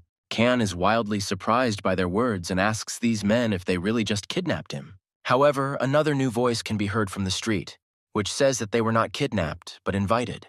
With a sly smile, the same man, Chairman Yang, who spoke with the old man from another clan yesterday, enters the hangar. He holds up his eagle cane and asks if Khan would mind having a little chat with him now. Khan is frightened by his appearance and immediately asks who he is and what he wants to talk to Khan about. He, in turn, just lowers his head and says with a smile that he is the one who invited Khan here now. His assistants give him a chair. He sits down and asks Khan if he will give him his hand now. However, Khan immediately hides his hand, saying that he knows all of this man's intentions. Khan is not that stupid. Chairman Yang says that there really is no point in just wasting time. He hands Khan a lot of money, which surprises Khan. Khan immediately starts asking him what it is and why he is giving it to Khan, but he only replies that it is just pocket money. Chairman Yang strokes his cane and says that this is a very impressive amount for a student. Chairman Yang then says that as a token of gratitude, Khan will tell Yang everything he knows about the leader. Then Yan adds that he wants to know everything about Khan and how he got into the Sunu clan. Khan in turn asks if Yan himself is in the clan. However, John says that this is not important at all. What is important is that such great opportunities are now open to John. However, in his thoughts, Yan understands that he has everything thanks to Lee, and not this dirty money from Yan. Without waiting for an answer from Khan, Yang begins to put moral pressure, saying that Lee is only temporarily acting as head. This scares Khan to death, he asks again. Jan only answers that Khan doesn't know at all what's going on in Murim. Looking up at the hangar, Chairman Yang says that Lee was only chosen to temporarily carry out missions. Yan begins to describe the enormous wealth of different clans, but there are very few key ones like Suin, and here the head of such a clan became 18-year-old Lee. Jan continues to put moral pressure on them, saying that such people will not be able to die a normal death. Then, with a creepy aura, this Yan puts moral pressure on Khan, talking about whether it is right to follow the false head of the clan. At this point, Khan lowered his head, put his hand on his neck and began to scratch it, saying that he now understood why Lee was so worried. However, Khan then turns around and with a sweet smile says that he is not very smart and does not really understand what they are talking about. Then Yan hands the money back to Yan and tells them to take it and just let Khan go back. However, at this moment, Chairman Yang only begins to smile and say that if that's the case, then that's good. He snaps his finger and says that since it is already like this, he will pose the question in a completely different way than he does now. Chairman Yan's man opens a huge case behind him with a lot of money. There are millions in it. Khan looks at this money and becomes embarrassed, and Yan puts moral pressure on him, saying that Khan's mother will probably be happy with it. Jan says that he knows that Khan's mother works very hard, drives a truck and tries to raise him alone. He continues to press John, saying that this way his mother will be able to get a better job instead of driving an old truck. However, at the moment, Khan apologizes and says that Li Yan was once on the threshold of life and death, which surprises Yan. Then Khan continues, saying that it was thanks to Li that he was able to remain on the threshold of this life and not death. He throws the money back into Jan's suitcase and says that he won't be able to repay such a debt with any amount of money. Then Khan starts to leave and rudely says that they should give up the idea of enticing him to their side. However, some dangerous feeling suddenly stops Khan, and Yan says that then they need to change the method of conversation again. Literally a second after this phrase, a huge aura flashes by, knocking Khan off his feet and sending him flying up. Then Khan falls to the ground, and Yang brings the cane to his neck and begins to threaten and laugh. However, Khan grabs and holds the cane that Yang was using to press on his neck and asks if this is the custom in Murim to speak like that. Odanko John just looks at John with an arrogant look and says that he is surprisingly very brave. Then Jan starts to press on the cane and say that it is necessary to check how brave Khan really is. However, how surprised Jan is when Khan has enough strength to throw the cane away from his neck. Khan falls to his side with a red face and begins to choke, trying to start taking in air normally again. Jan looks down at Khan's horrible expression and says that Khan has good internal energy. Then Jan says that if that's the case, then he will use his too, and the cane becomes covered in a yellow aura, which scares Khan. Khan notices that Jan has suddenly become somehow different, very strong, tense, and terribly angry. Khan notices that Jan hasn't even put his cane under him yet, but Khan is already having trouble breathing, as if he's suffocating. Then, with a simple face, John says that he is asking for the last time whether John will accept his proposal or not. However, Jan stands his ground. He starts shouting and saying that no, and he will stand his ground until the end. Chairman Yang calmly closes his eyes and says that it's okay. He will let Khan go as he himself asks. Khan doesn't even come close to believing it. He remains just as tense and lies on the floor in shock, preparing for the blow. Immediately after this, Khan rises up and looks back and forth in shock because Yanu's employees agreed. Khan starts to get up and immediately yells at Yang to wait. He doesn't understand what this all means, but Yang only offers Khan advice. Chairman Yang turns to Khan and says that his advice to Khan is to not get close to the leader if Khan wants to die a normal death. After some time, the two men bring Khan back home.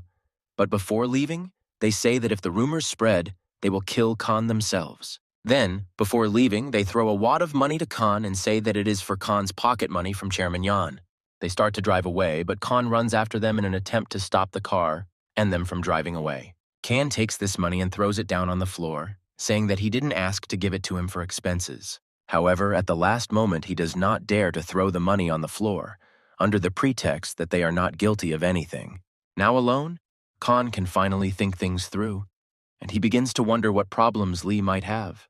However, the events of the story show us Lee asking Chairman Yang what he means now. Chairman Yang himself is at this moment standing directly in front of Khan and looking him in the eyes. Lee and his assistant, with whom they discussed Yan yesterday, are sitting here opposite Yan and talking about something. Yan, in turn, asks not to make a fool of him, and says that before coming to Lee, he met with Khan. Chairman Yang says he was impressed because Khan's energy was incredible. Chairman Yang suddenly looks straight at Lee and says that he wants to know his intentions. Lee says that it's all true. He gave Khan the medicine and allowed him to join the Sunu clan. However, immediately after his words, Lee rudely and coldly asks what happens now that he did this. Afterwards, Yan is silent for a while, but then looks at Lee and says that many in the clan are now expressing complaints. Jan says that many now remain loyal to the clan only because the elders are strong leaders. Then, with the most terrible aura and smile, Yan says that Lee is just a fake, and not the leader of such a powerful clan as Sunu. Assistant Lee is sweating and trying to stop Chairman Yang from thinking and saying such things, but he is interrupted by Lee himself, who says that Chairman Yang said everything correctly. Lee says that he will not stay in this place for long. Lee adds that he used to think that way, but then he learned that the previous elders thought much more highly of him, so he decided to stay. He remembers their faces in his head and says that it is for them that he remained in this position and will continue to do so. Then quite rudely, clearly, and coldly, he says that no matter what Yang's words, Lee's will is unshakable. Lee rudely says that he will not give up his responsibility for anything, even if he dies fighting for it. Chairman Lee creates his own creepy and wild aura around himself and asks Lee if he has the ability to speak his mind. However, Lee in turn also raises his powerful aura and says that they can check it out. However, the events of the story move us to Kanu, who is walking along some streets, but he walks as if he is looking for something. However, even walking along ordinary streets, Khan complains that he feels somehow uneasy here. Around one of the street turns, he notices a familiar car and realizes that this is really the same car. Then he notices people coming out of it. Khan knew it was Chairman Yang's people in their car. Khan doesn't have time to hide, but he manages to see Ginny, who is racing next to him on a motorcycle. Khan starts screaming her name for help. However, she doesn't hear him, and Yan's men grab Khan's hands. One of them starts to cover Kanu's mouth with his hand, showing his strength, but Yang bites his hand. And then she doesn't just bite, but grabs his hand with her hands, presses a little, and thereby breaks the man's hand. Kanu starts to run away, and the man stands near the car with his now broken wrist. Kanu begins running after Ginny's motorcycle, shouting her name over and over again, hoping she will hear him. Kanu is extremely lucky. Ginny heard him and stopped, and even paid attention to him running towards her. She starts scolding him, saying that he was asked not to wander anywhere, but Khan starts pointing his hand back and asking Ginny to look there. She looks there and shouts at Kan that there is nothing there. Kan himself turns around in bewilderment, seeing that there really is nothing there. Kan starts asking Ginny where they went, but she doesn't understand Kan and just asks him who he's talking about. Kan starts to say that he was kidnapped and asks if Lee is okay, but Ginny only asks why Kan is so nervous. However, their dialogue is interrupted by a huge sound of some kind of aura, followed by the sound of a broken window. Lee's body flies out of the window of a large house, breaking through the window and the decorations in the garden. Lee is thrown from something by a blow but manages to stay on his feet after such a strong charge. Before Lee could even stop completely, he heard Yan's voice behind him saying, "Isn't it too slow?" And later, Yang himself appears, grabs Lee by the leg and turns him upside down. Lee is shocked to the point of horror by what is happening now. It has been a long time since he was played with like a toy. However, he does not decide to give up and cry. He manages to grab the ground under his head with his hands and stop his body. The next moment, Lee is already behind Yan, and some kind of white aura is gathering in Lee's hands. However, Chairman Yang also jumps up and reiterates that it is still slow for Lee. The next moment, Yang strikes just like Lee, and from this strike, Lee is thrown up into the air, while Yang remains down on the ground. Yang, with a bloodthirsty smile, grabs his cane and shouts that this is the end for Lee. Following this, a powerful blast of blue energy flies out from Chairman Lee's cane and directly into Lee's body. However, Lee manages to withstand such an attack, and even hold back its surge of power and not fall. This is noticed by a shocked Chairman Lee, who did not expect Lee to have the strength to withstand such an attack. Chairman Yang starts to look at Lee's hand movements and wonders in his mind if he really has the double dragon chain dance technique. However, the fight is interrupted by the appearance of Ginny and Kan, who came from the backyard and began to observe everything. A frightened Kang immediately sees Chairman Yang and starts pointing his fingers at him, talking about him. Ginny breaks through Lee and Kan, and with a questioning face asks how Uncle Yang understands all this. However, Ian only responds with a question, asking what Ginny is doing here at all. She says that she heard about Ian's arrival. Lee doesn't let Ginny pass. He puts his hand up and says that he himself asked Ian to come here today. Here, Lee's assistant also appears, who says that everything is correct, and Yang himself agreed to compete with the head of Lee. Ginny starts screaming to ask why this needs to be done at home, but Ian interrupts and leaves, saying that the rest of the answer is at the meeting. Then, limping, John heads towards Khan and walks next to him, which greatly frightens Khan himself. He passes by Khan and quietly tells him again not to forget Chairman John's advice. Meanwhile, Lee looks at his hands and says that the Sunwoo clan's arts are incredible. Ginny also stands with him. Ginny turns and asks Lee sharply if he's okay. He says he is and asks her not to worry about him. Kang starts walking towards Lee and Ginny, and along the way asks Lee who that man was, referring to Ian. Lee asks if Kang hasn't met Yang before, but Kang replies that it was only this morning for the first time. Ginny is surprised and asks Khan if he really met Ian. Kang replies that yes, but he didn't understand who he was. Ginny tells Khan that Chairman Yang is responsible for a very important job in the clan, which surprises Khan. She then adds that it is strange that such a secret for Khan was revealed in just one day. Khan realizes that Yang is a big shot, and Ginny asks Lee why he came at all, but Lee replies that it was nothing. However, in the end, Lee adds that he simply asked to be given the position of head of the Sunwoo clan, which shocks Ginny and Khan. Meanwhile, somewhere in the car, Chairman Yang himself is talking to someone and saying the same thing. Men who communicate with him via video link say that this step is very abrupt and fast for John. However, Chairman Yang only smiles when he says that he would not have met with the head if he had not been sure. While driving in his car, he continues to talk on the video link, adding that Lee is still a teenager who cannot control his emotions. Chairman Yan continues to talk about this with a grin, adding that as soon as Yan's pride is hurt, he immediately attacks. After all this, Ginny tries to call Uncle Ian, but he, in turn, only ignores the calls. Khan is surprised by Ginny's persistent attempts to contact him.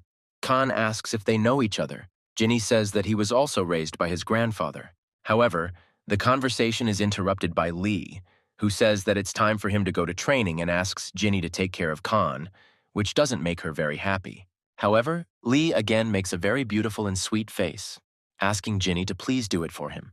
Ginny blushes deeply from this and remains silent. Can looks at all this. He also feels uneasy, but everyone remains silent.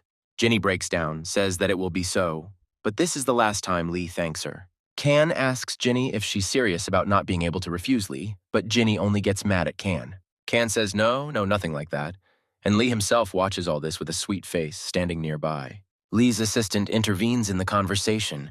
He asks if it is worth reporting everything to the elders. He confuses Lee. Lee says that he thinks it is not worth it, and with this answer he surprises his assistant. Looking at the chandelier, Lee says that Yang is only interested in him and not everyone else.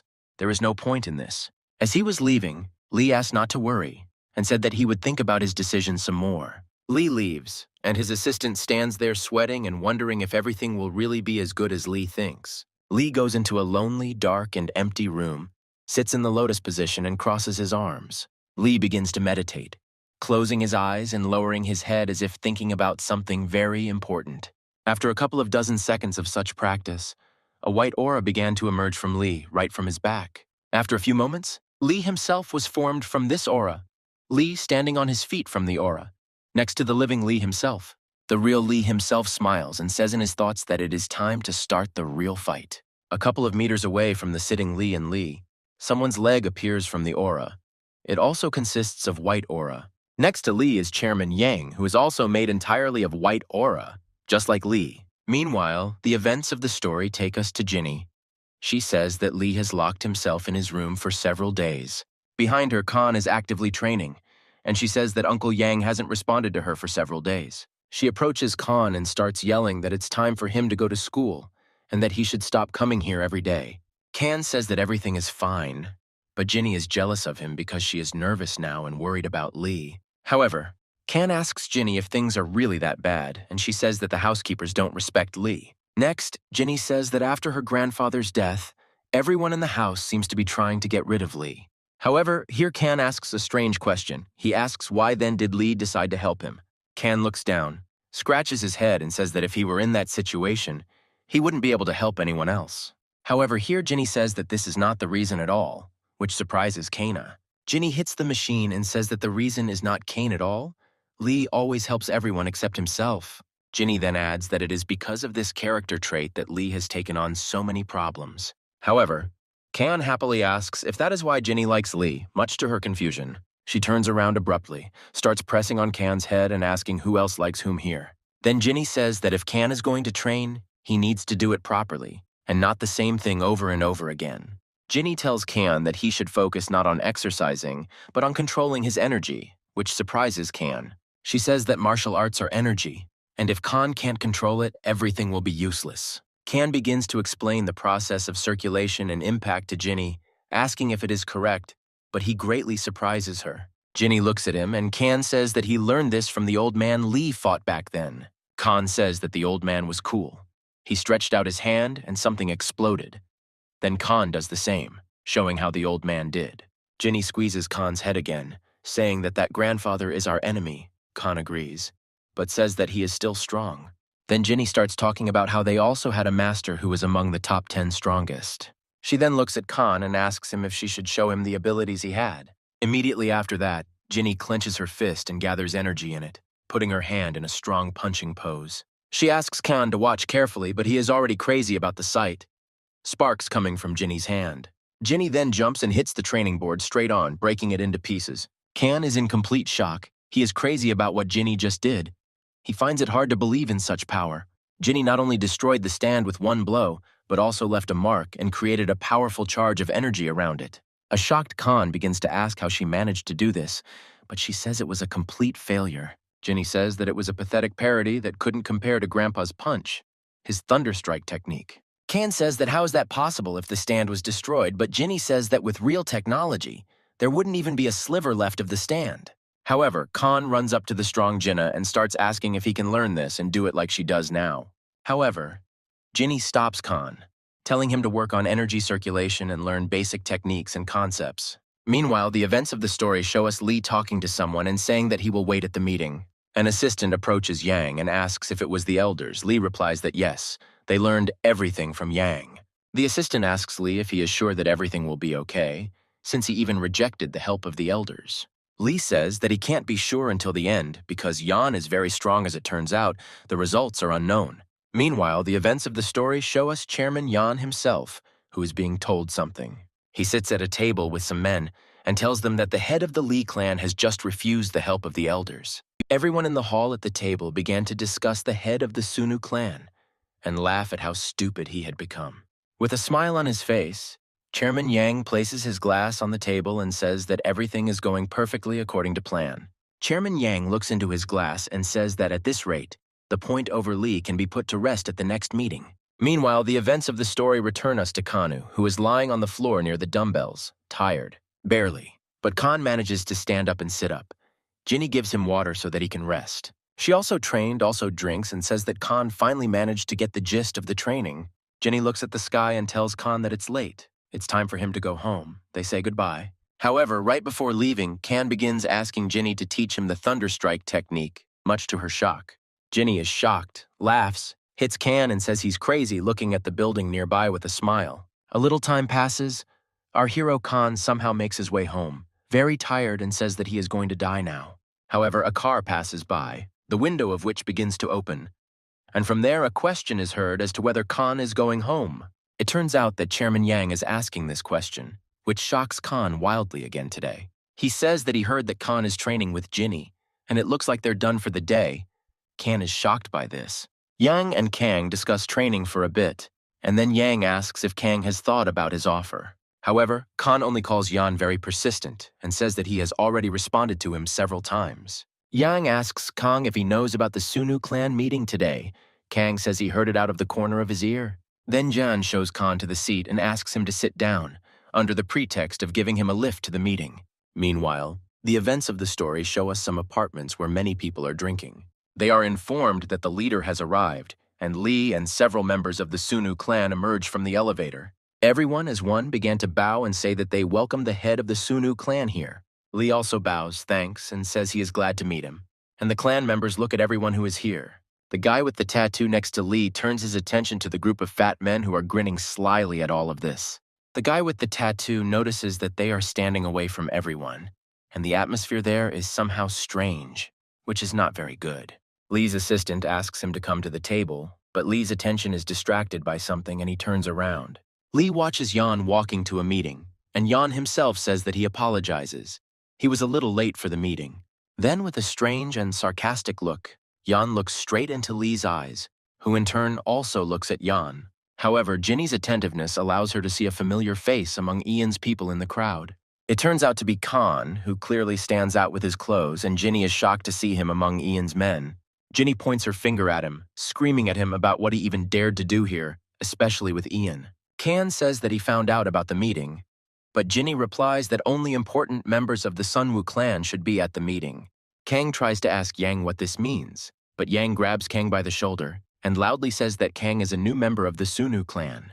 In front of the entire audience, Yang says that until recently, Kang was just a schoolboy, but now he is part of Sunwoo. Yan looks into Lee's eyes and in front of everyone says that the leader can answer how the student became part of Sunu. These words frighten and confuse Khan greatly, and he asks Chairman Yang what he is doing now. Khan starts yelling at Ian, saying that they really kidnapped him again, but Ian just laughs in response to Khan. Jan puts his hand on Khan's shoulder and asks what he is talking about, since Khan himself came here at Jan's invitation. However, Khan is extremely angry. He suddenly and energetically removes Jan's hand with his own and shouts at him not to do that again. Khan gathers all his strength into a fist and begins to ask Yan who he suddenly takes him for. However, Chairman Yang's men simply grab Khan by the neck and hold him down with their hands. One of Jan's men tells Khan to shut up before he breaks his neck for his broken wrist. Ginny starts yelling at Ian's men, saying what they dared to do to Khan now. Yan starts talking loudly about how Lee is a terrible leader. He gave the clan's treasure to a schoolboy, and his assistants hand Yan the papers. Yang takes out and shows everyone an envelope with papers, saying that he and several other people are demanding that Lee be removed from his post as head. He also says that if the document is not accepted, he will leave the Sunu clan. Everyone in the hall is shocked. Ginny looks around. Ginny starts screaming at Ian about how this can even be understood. One of the fat guys from his group starts asking Ginny to shut up and not get involved, being so rude. He calls Ginny simply a small piece of trash. as well as the head of the clan, asking her to shut her mouth and not open it again. Then a guy with tattoos appears and shouts that if anyone didn't like what Ginny said, they should come forward and show themselves. Then the guy with the tattoo shouts that he will demonstratively break all of this man's bones right here. Such harsh words and statements frighten a group of fat uncles, but then a harsh voice and words are heard. Enough. It turns out to be one of the elders, he says. Don't you all see him and Elder Ming here? Then Elder Kim raises a wild aura around himself and asks if anyone here really wants to see his wrath on themselves. Kang looks at Elder Kim's energy and aura and is amazed at how powerful he is. Kang didn't think that even old men were so strong. Chairman Yang leans down, saying that he is asking for forgiveness. He does not want to show his rudeness in front of Elder Chin. Jan says that he gained such courage because many of the clan's top people signed this document with him. Elder Ming goes to Yang, holds out his hand and asks him to show him how many people signed this document. However, Chairman Yang states that he will not show the document to Elder Min, which greatly surprises him. Chairman Yang says that the document he filled out can only be seen by the head of the Sunu clan. Yang, looking at Lee, says that only Lee can see him, but only after he leaves his position, which surprises Lee. Elder Min will lose his beard, saying that this is an anonymous agreement and a document against the leader. Elder Ming says that it is very interesting. He asks Lee to leave to see the document, but there can only be Yan's name there. However, John states that no one can know this. Suddenly, there are signatures of the majority of the clan's tops. Ginny intervenes in the conversation. She starts asking Ian to stop talking this nonsense, and Ian says that he doesn't care what the decision is. In front of Ginny, Ian calmly states that he is simply giving the leader a choice now. He looks at Lee, who is simply silent, and says that either he makes a decision or remains alone in the clan, because everyone will leave him. Chairman Yang stood and simply watched what was happening, watching everyone in the room whispering. After some time, Lee takes the floor and asks Chairman Yang if he has finished speaking yet. After Lee didn't hear an answer, he says that it's time to get to the point and goes to Yan. Chairman Yang looks at Lee with a smirk and asks him what he means by getting to the point. Lee continues to walk towards him, creating a huge aura behind her, and with just that aura, she turns the table next to her upside down. Ginny, Lee's assistant, Kang, Yang, and his men, Lee's men are all surprised by what is starting to happen. Yan silently begins to walk further towards Chairman Yan, demolishing everything in his path with his eerie aura. Kan watches this as Yang gets closer and closer to him. He is shocked by his friend's actions. Then even the elders get scared. Lee says the dragon chain technique, and even Yang is surprised. Lee looks Chairman Yang in the eye and says that shouldn't they, the Murins, handle matters as they are supposed to.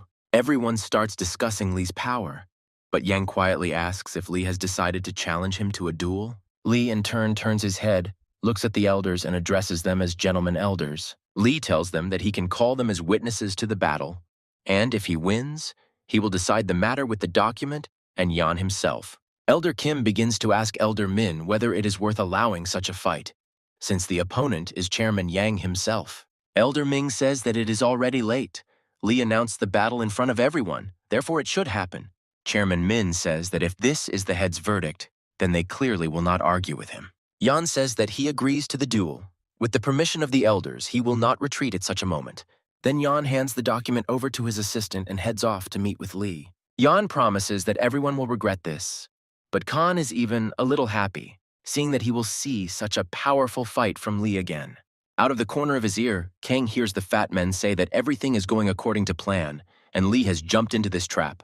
This all shocks Khan because these uncles speak as if everything has already happened. Lee lost to Yang. However, before Khan could finish listening to them, he heard the sounds of explosions. This was the beginning of a fight between Yan and Lee. Lee lands the first punch and Yang nearly kills him. Lee steps back a little. However, Yan immediately appears near Lee's face after this and says that he knew it. It's too slow. Yang picks up his cane midair and begins swinging it at Lee with all his might. However, by the time he was supposed to strike, there was no one left to hit, as Lee easily dodged the attack. And then, when Yan turned around, he already saw Lee attacking him in front of him, and somehow he managed to hold back Lee's attack. Chairman Yang looks at his cane and begins to notice that it is even a little broken. Yang is shocked by Lee's blows. Next, Chairman Yang hears Lee's voice, saying that Yang should keep his eyes peeled now.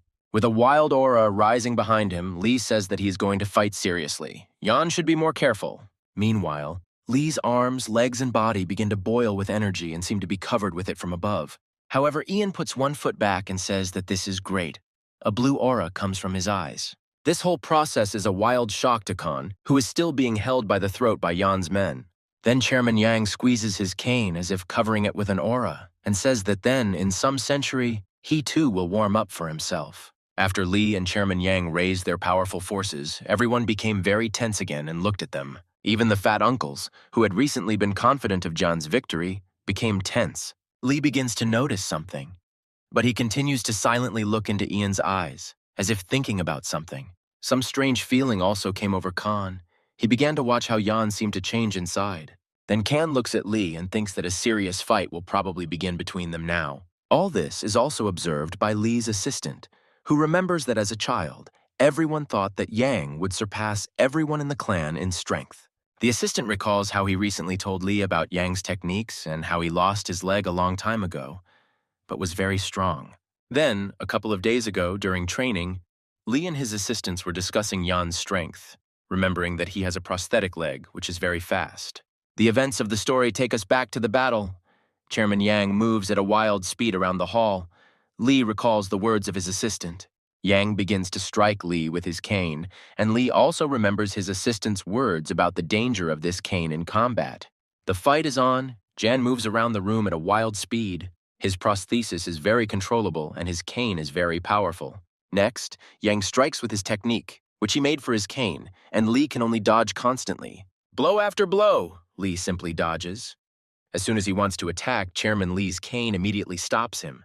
While Li was still pondering his actions, fighting Yan became much more difficult than before. Next, Li recalls the words of his assistant, who revealed to Li all the features and strength of Yang's cane and leg. Li remembers very well everything his assistant said, and is now thinking about how he can do this in battle. However, for Khan, who doesn't know or understand anything yet, this is all very surprising, because just recently John was limping. Then Khan also notices that those same fat uncles are still laughing and discussing Yan's imminent victory in this battle. Khan understands that all these fat men are starting to irritate him. He doesn't understand why they are so confident in Yan's victory. Meanwhile, while Khan was looking at them, Li delivered a crushing blow to Yang, who could barely stop him. This makes Khan very happy. He watches as Li flies up and heads straight towards Yang. Li doesn't decide to wait long and give Yang a chance to attack, and immediately delivers several more salvo attacks directly at him. Then in his thoughts, Li realizes that he managed to find a combination of attacks in order to strike directly at Yang. Then Yang notices that Li's foot, charged with energy, is already near his face. He understands that Li wants to finish the fight with one attack. Yan says that Li has good tricks for his age, but it's still not enough and stops his attack with a cane. With his cane, Yang throws Li straight up and says that Li is not as simple an opponent as he seems. Li does not dare to retreat. He runs towards Yan again along the walls of the room, however. At that moment, something distracts his attention. It turns out to be Chairman Yang's cane, which is already near Li's face. Chairman Yang himself is also already right in front of Li's face. Li himself did not even remotely expect such speed. Chairman Yang then shouts that he and Chief Li should end the fight here and strikes. Ginny screams Li's name, and everyone in the hall starts running in different directions as parts of the building start falling down onto the floor. The fat men began to rejoice and praise Yan, because the victory was now obvious to everyone. However, this does not happen. With a deft move, Li escapes right from the trap that Yang has set for him. Ian pretends it's no big deal to him, but everyone is surprised. Ian starts jumping right after Li. Evil Yang yells at Li about whether he will be able to escape again now, and points his cane at him again. However, Li acts unusually. He jumps back. Instead of running away, he grabs Yan's cane in midair. Yan himself sees this. He is shocked by such actions on the part of Li, because he was preparing to attack the fleeing man. Li grabs Yang's cane, thus depriving him of his source of weapons, and swings his leg upward to strike. Somehow, Chairman Yang manages to dodge this attack. However, Yang's cane remains in Li's hands. Kong is wildly shocked by Li's skill, while Yang and Li stand on the floor on two different sides of each other.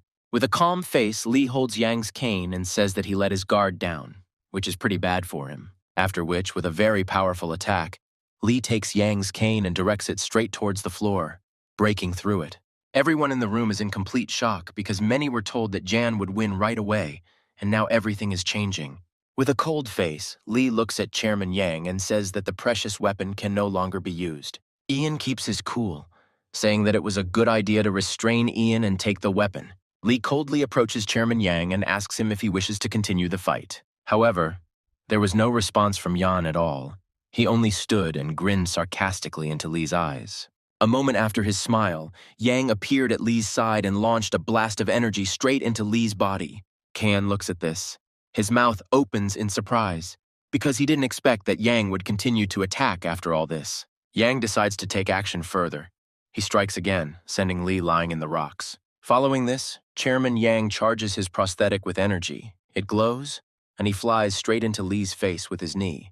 However, he doesn't manage to fly straight into the face, because Lee managed to dodge his attack, and is very scared by this. Ginny watches all this with shock the whole time.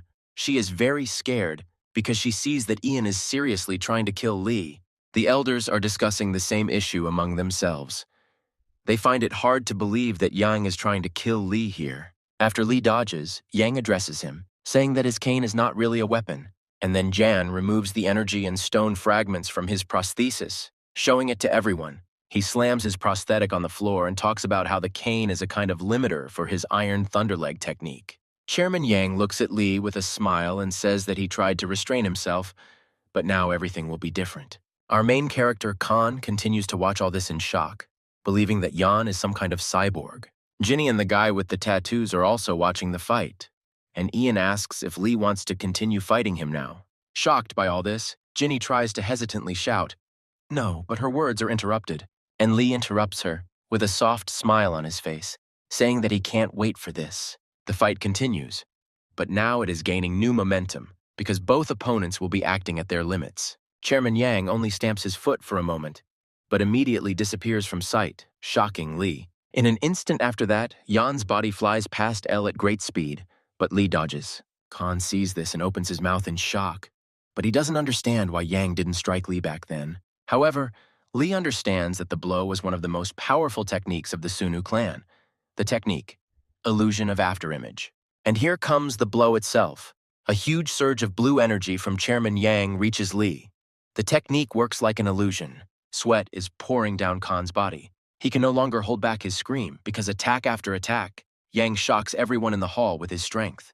Khan sees that some huge energy is pressing on Lee over and over again, but it is difficult for him to even see what is happening. A group of fat men begin to doubt Yan. They discuss the fact that Yan had to use such a technique against Lee. They say that this way Yan will reveal all his cards while Lee continues to evade attacks. They look at a rather tired Jan and discuss a possible defeat. One of them says that it's all nonsense and that Yang is no less skilled than some kid, although the others say that Lee is still fighting. They begin to argue about how Lee was able to stand firm when the chairman had already revealed all his cards. Next, they discuss that if Chairman Yang is defeated, the document that his assistant has will end up in Lee's hands. However, one of these uncles says that this will never happen, which shocks everyone else in the group. He says that he gave the chairman the same envelope, but with an empty piece of paper inside. Then he adds, saying that while they are busy with the fight, they can simply replace the envelopes. Next, one of the men asks how they can do this, but the other man remains silent and only shows a like with his hand. That same assistant notices such a signal from the man and shows him the same like. This amazes all the men in the group.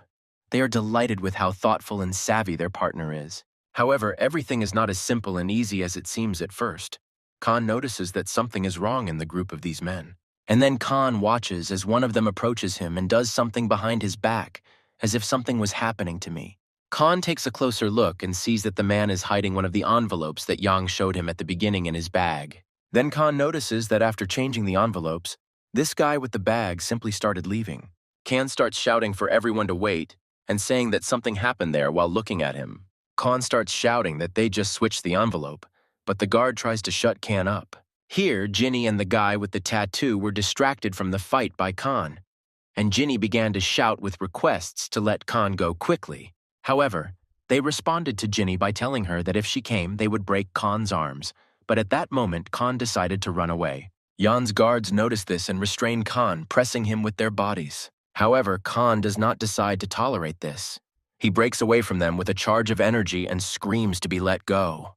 Ginny and the guy with the tattoo are shocked by how radical Khan is acting, but also shocked that he was being held down this whole time. Khan goes to that fat bastard and asks him to urgently look at Khan, which attracts attention to himself. Meanwhile, Jan's men come to their senses and realize that they have let their guard down again with this guy. However, at the moment when they realize this, the same guy with the tattoo appeared behind them. He squeezes their necks and says that the head of the clan is currently in a fight. Why the hell did they dare to clownish around here? Khan starts walking towards that same fat man and tries to shout, "Show me your briefcase!" However, in response, he only gets his hand slapped with great force by the largest of them, asking how Khan dares to touch their things. However, Khan does not give up. He loudly shouts to everyone that he and Yan are on the same page. He was watching them. Then Khan gets into a fighting stance, raising his fists. He asks them to step aside, otherwise he will not be responsible for himself. However, the largest of them only laughs at Khan and distorts him, suggesting that he attack and show his strength.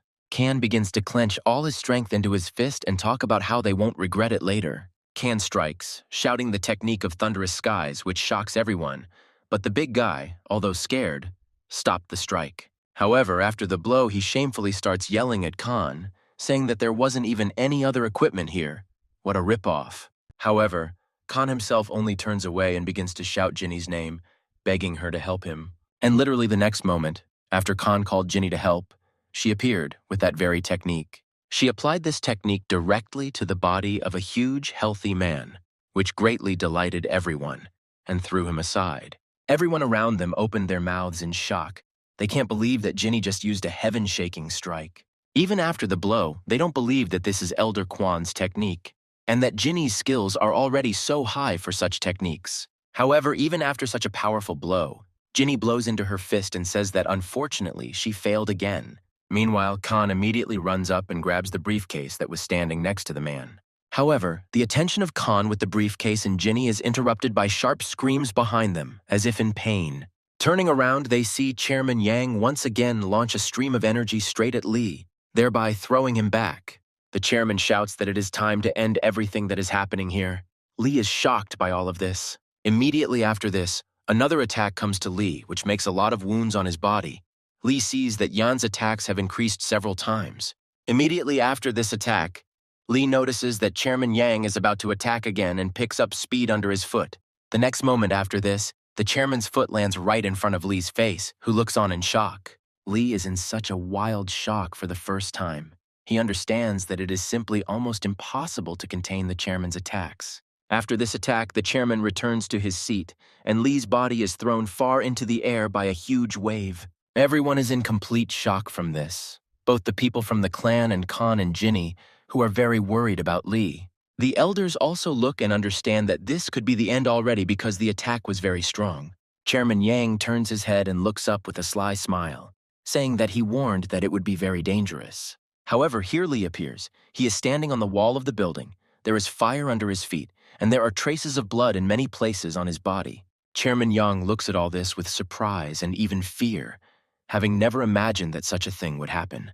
Behind the monster's eyes, as if in berserker mode, Lee looks at Chairman Yang in a wild rage and prepares to attack. Lee shouts that he will now be feared, and with great speed, he breaks away from the spot, heading to Chairman Yang's place. Chairman Yang stands alone like a cornered dog and sees Lee flying towards him from above with wild energy. At the moment, it is not even close to known how this will end, because Lee, in a wild rage, continues to fight for his clan. Yan starts shaking just from the aura. He understands that it is too late for him to dodge, and he cannot back down. Following this, the chairman also begins to cover his body with aura, realizing that he only has time to take the blow. With wild speed in the air, Lee and Yan's fists collided in a blow, two strong energies against each other. The outcome would be powerful. Everyone around was shocked by the wild aura they had spread around, because this aura had created a whole powerful dome. Everyone around began to be amazed by the effects of their collision, so much so that people could not see anything except their hands next to them. Everyone is shocked by this. They look around trying to understand what happened, but the attack is over. Both sides retreat to their positions. A pleased Ian shouts that this is a mistake for the leader. He puts his hand behind him in a punching stance, and then he takes off from the spot at great speed, carrying himself and his blow towards the head of Lee. Surprised, Lee looks at Yan, however. He is surprised, not scared. He noticed something strange. And this strange thing is in John's prosthesis because it sparkles as if it is about to explode. Jan himself, and everyone in the hall, including our hero Khan, notices this with fear. Lee decides not to act for now and steps back with a sharp movement of his leg to give Yang time. Chairman Yang just walks, but his prosthesis starts to creak and later even starts to smoke. Even a group of men pay attention to this. They are shocked to realize that most likely he broke down. And then Lee turns to Yan, saying that the information that the Thunder Leg cannot be used for a long time turned out to be true. After which, rudely and persistently, Lee turns to Chairman Yang, asking if he is ready to continue the fight. Lee says that he is personally ready. Everyone in the hall began to discuss this shortcoming of John and his technique. They say that they also do not remember John having very long fights. However, Chairman Yang himself is silent, looking at Lee with empty eyes, his face covered in blood. The male accomplices also look at their accomplice John with fear, as if they are afraid to hear the cherished words from him. Jan lowers his head, looks down with empty eyes, and says that this is enough for this fight already. Yang says that Lee used the true Thunder Fist from the previous chapter, and no leg can withstand it. Lee throws down his cane. And then, closing his eyes, he says that he has lost and admits defeat to the leader. A group of men who were really looking forward to Jan's victory immediately started shouting that this was really the case, calling for Chairman John. Elder Ming asks Chairman Yang if he is sure he will admit defeat, since Lee will then decide what to do with him. However, just by lowering his head and smiling a little, John says that he understands everything perfectly well himself. The elder then announces that the document must now be handed over to Lee, and this attracts Khan's attention. Kang shouts to the entire room to get attention. He holds up the envelope in his hands and tells Lee to look at this one too. Khan puts him down and states that he took him and Ginny from that group of men when they tried to replace him. Ginny says she doesn't know which one is real, but if you compare them, I think it will become clear. In the hands of the beaten Lee, there are two documents at once. He holds them as if looking into the future, which will decide everything. Lee approaches Chairman Yang asking if he will accept any decision Lee makes. Yang says yes. Without looking at the documents, Lee approaches Yan, offering him to become an elder and help Lee with everything in the future. Everyone in the hall began to discuss Lee's words and check whether they had misheard what the head of the Lee clan had just said. Chairman Yang looks at Lee in shock and asks again if he really heard Lee's words. However, Lee doesn't answer. He just silently starts tearing the envelopes with paper in half. This decision shocks Khan, Chairman Yang, and everyone else in the room. Kang tries to ask Lee what he is doing, but Lee only calls his assistant to come to him. Then, the bloody Lee hands these papers into the hands of his assistant and asks him to go and burn them right now. Lee addresses everyone and says that he promised that he would sort out the documents and everything as he decides necessary in case of victory. Lee then asks if anyone has any questions about his decision. Everyone starts talking, and a shocked Kang and Yang just look at Lee. Ginny starts yelling at Lee, telling him what he's doing, because he's burning the list of traitors to the Sunu clan. However, Lee tells Ginny that there are no traitors in the Sunwoo clan, which shocks her to the point that she simply falls silent. Lee speaks loudly and to the entire room about how conflicts happen everywhere, but everyone here is family. Lee continues speaking and says that Ian is right. Lee is only temporarily taking over as the clan leader, which shocks Ginny even more. Next, Lee says that he knows that many people are unhappy with him and his decisions, and that this is just his mistake. He says that he lacks experience, his age is still young. Yan is shocked and looks at Lee. He says that, however, he still holds this post precisely because the members of the Sunu clan believe in him. Then he says that it is quite possible that he will disappoint the members of the Sunu clan more than once, however. At this point, Lee bows and asks Elder Yang to guide him and help him to prevent this from happening, surprising Yang. And not only Yana, but almost everyone in this room was surprised by Lee's wise and powerful word. Only Ginny intervenes in the dialogue again. She tries to say that he doesn't want much from the traitor Ian. However, her words are interrupted by the loud clapping of the Sunu clan members, who stand and rejoice at having a leader like Lee. Elders Min and Kim are also surprised by Lee's words, but are happy because Lee is already quite successful in managing the clan alone and without them. However, despite all this, the elder says that this is still only the beginning of the journey. However, the events of the story show us some strange man in the crowd.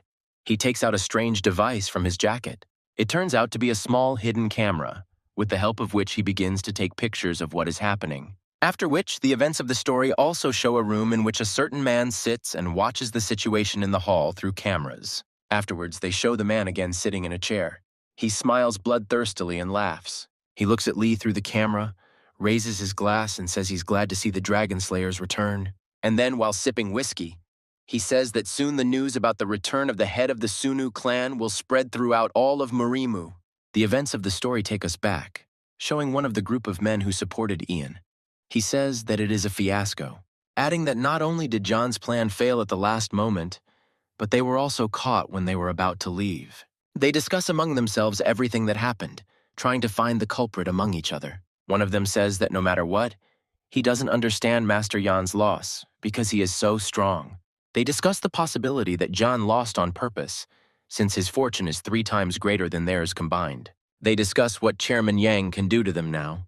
One of them asks to shut up, because he is already all on edge. One of them began to offer to meet with the head of the clan in a quiet environment in order to find a way to save them. A little time passes, Lee goes somewhere, and later says, "Did Elder Yang really want to see him?" And so it happens. Elder Yang stands in front of him, who says that he has become curious about what is on Lee's mind now. Yang asks what the sudden decision was to appoint him as an elder, but Lee says it wasn't sudden.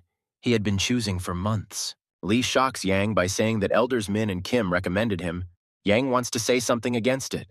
However, Lee interrupts him and asks if everything is okay with his Iron Thunder leg. Chairman Yang replies that everything is generally fine and wants to switch to another topic of conversation. But Lee interrupts him. Lee lands a sharp and sudden powerful punch straight at Lee, saying that he thought so. Jan doesn't understand anything, because just now they were peacefully discussing the clan's affairs, and then there was such a sharp blow to him. Elder Yang turns to Lee and tries to ask him how he should now understand all of this. Lee stops and says that Chairman Yang lied to him that his leg was broken during the fight. Meanwhile, the events of the story show us our hero Khan, who is turning his head back and forth in confusion. Lee asks Ginny where Lee went from here. She replies that he went to meet with the new Elder Yang. Then Kan starts asking Ginny what the meeting is for. However, she herself does not know. Lee said that it was a personal conversation. The guy with the tattoo approaches Kan, asking if he likes Ian. Kan replies that of course not, he's a nasty guy.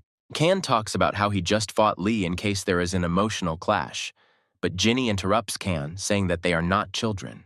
Then the events of the story return us to the dialogue between Yang and Lee again strikes at Elder Yang.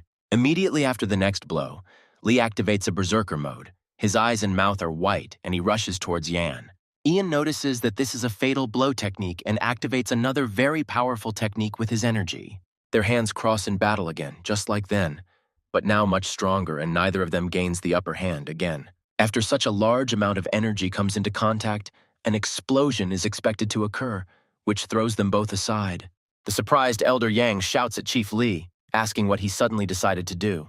Lee says that he knew it. Yang repelled such an attack. But then in the fight there is no.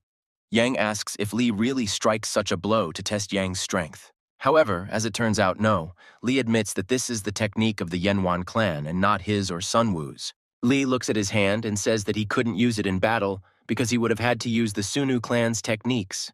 With a sweet and harmless face, Lee says what he thought. If he tells about it, Yang will understand that Lee is not hiding anything.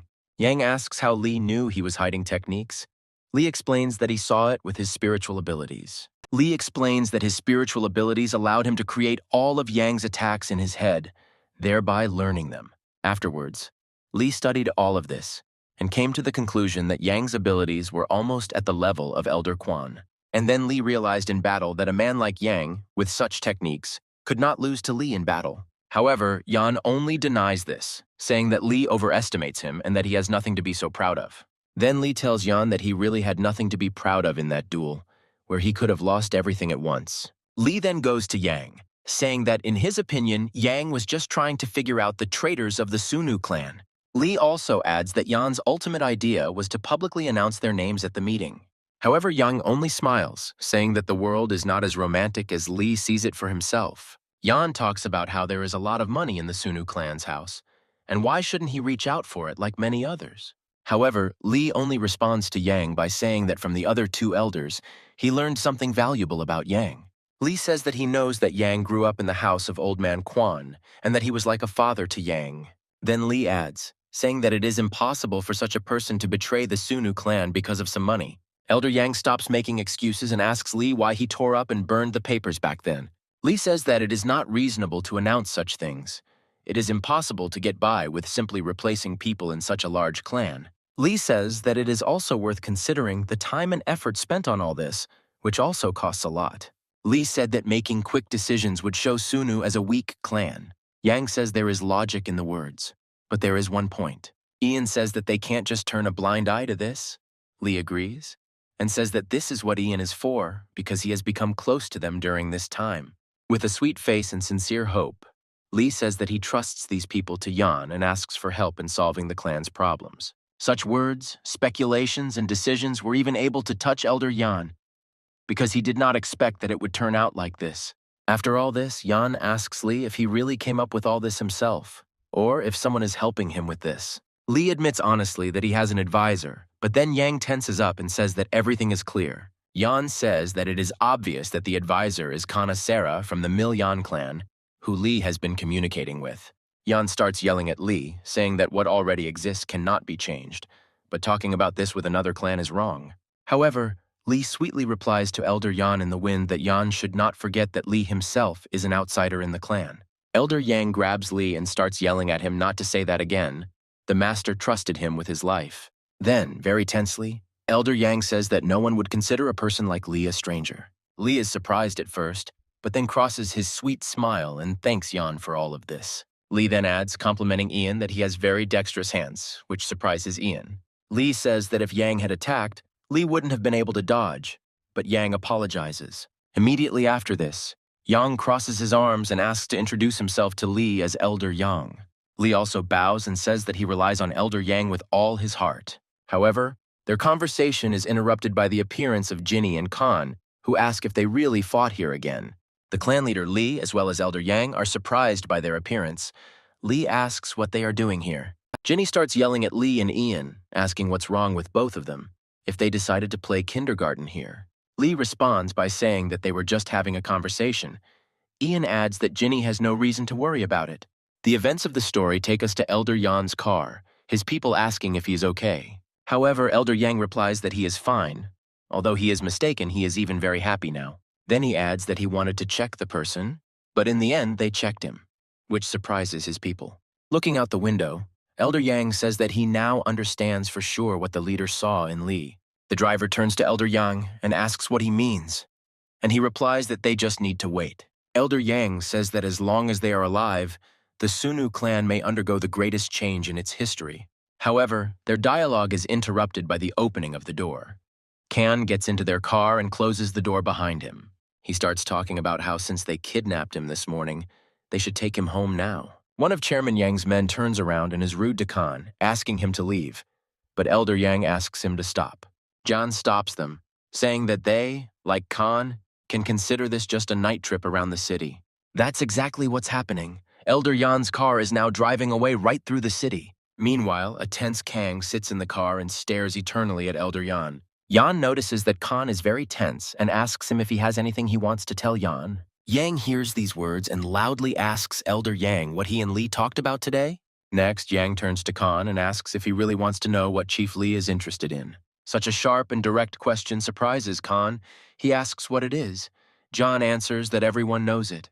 The events of the story show us an unknown location where explosions are taking place and many dead soldiers are lying around. Among all these soldiers, there is a man in a black jacket, covered in blood and with a sword, who most likely killed them. This man turns out to be the same Kumun Ryong, whom Lee has been chasing for a long time.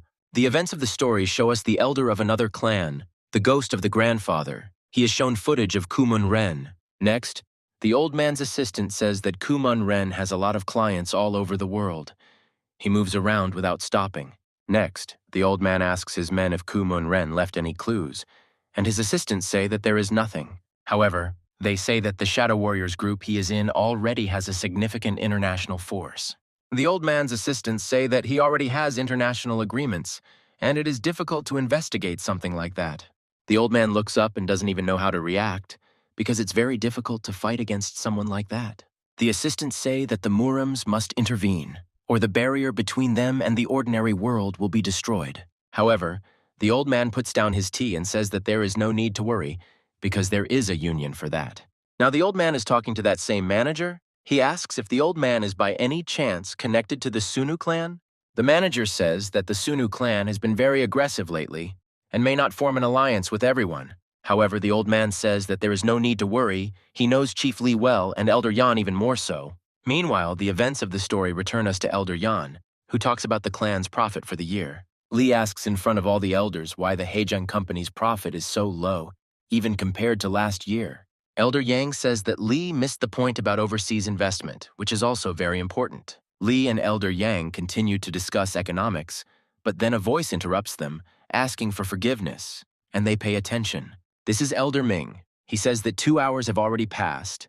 Lee says that everything is correct. It's time to finish. Lee thanks everyone and says that they will see each other again in 2 days because there is a lot to discuss. Together with his assistant, the head of the Lee clan began to leave, and the elders looked after him. Yang tells the other elders that he is surprised that Lee was familiar with everything, even the numbers. However, Elder Ming says that the leader is simply in a hopeless situation, which surprises Yan. Elder Min says that previously all the affairs were on them, and the leader tried to return to normal life. Then Min adds that, however, now the head has taken over everything, and now everything is much more difficult. He studies until night. This explains a lot to John. It was unexpected for him that such a young guy understands everything so well. Next, Min says that after studying, Chief Lee devotes himself to practicing martial arts and endurance until night. Afterwards, a very surprised Yan asks when he already sleeps.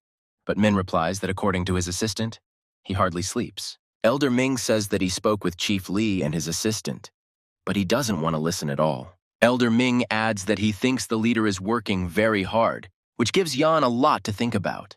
Meanwhile, our main character Kang lies tired on the floor, saying that he wishes he were Kumun Ren. Ginny says that Kan has completely lost his mind. It's a shame that she felt sorry for him today during training. She shouldn't have done that. Kang says that he meant that he just wanted to see Lee, but he is only interested in this Kumun Ren. However, Ginny only hits Kan and tells him not to do that, because Kumun Ren is the enemy of Lee and the entire Sunu clan. Kan says that they haven't seen Lee for a long time. Since Ginny isn't interested in what's wrong with him, she says no. However, their dialogue is interrupted by a rough male voice, which says that he is now interested in this.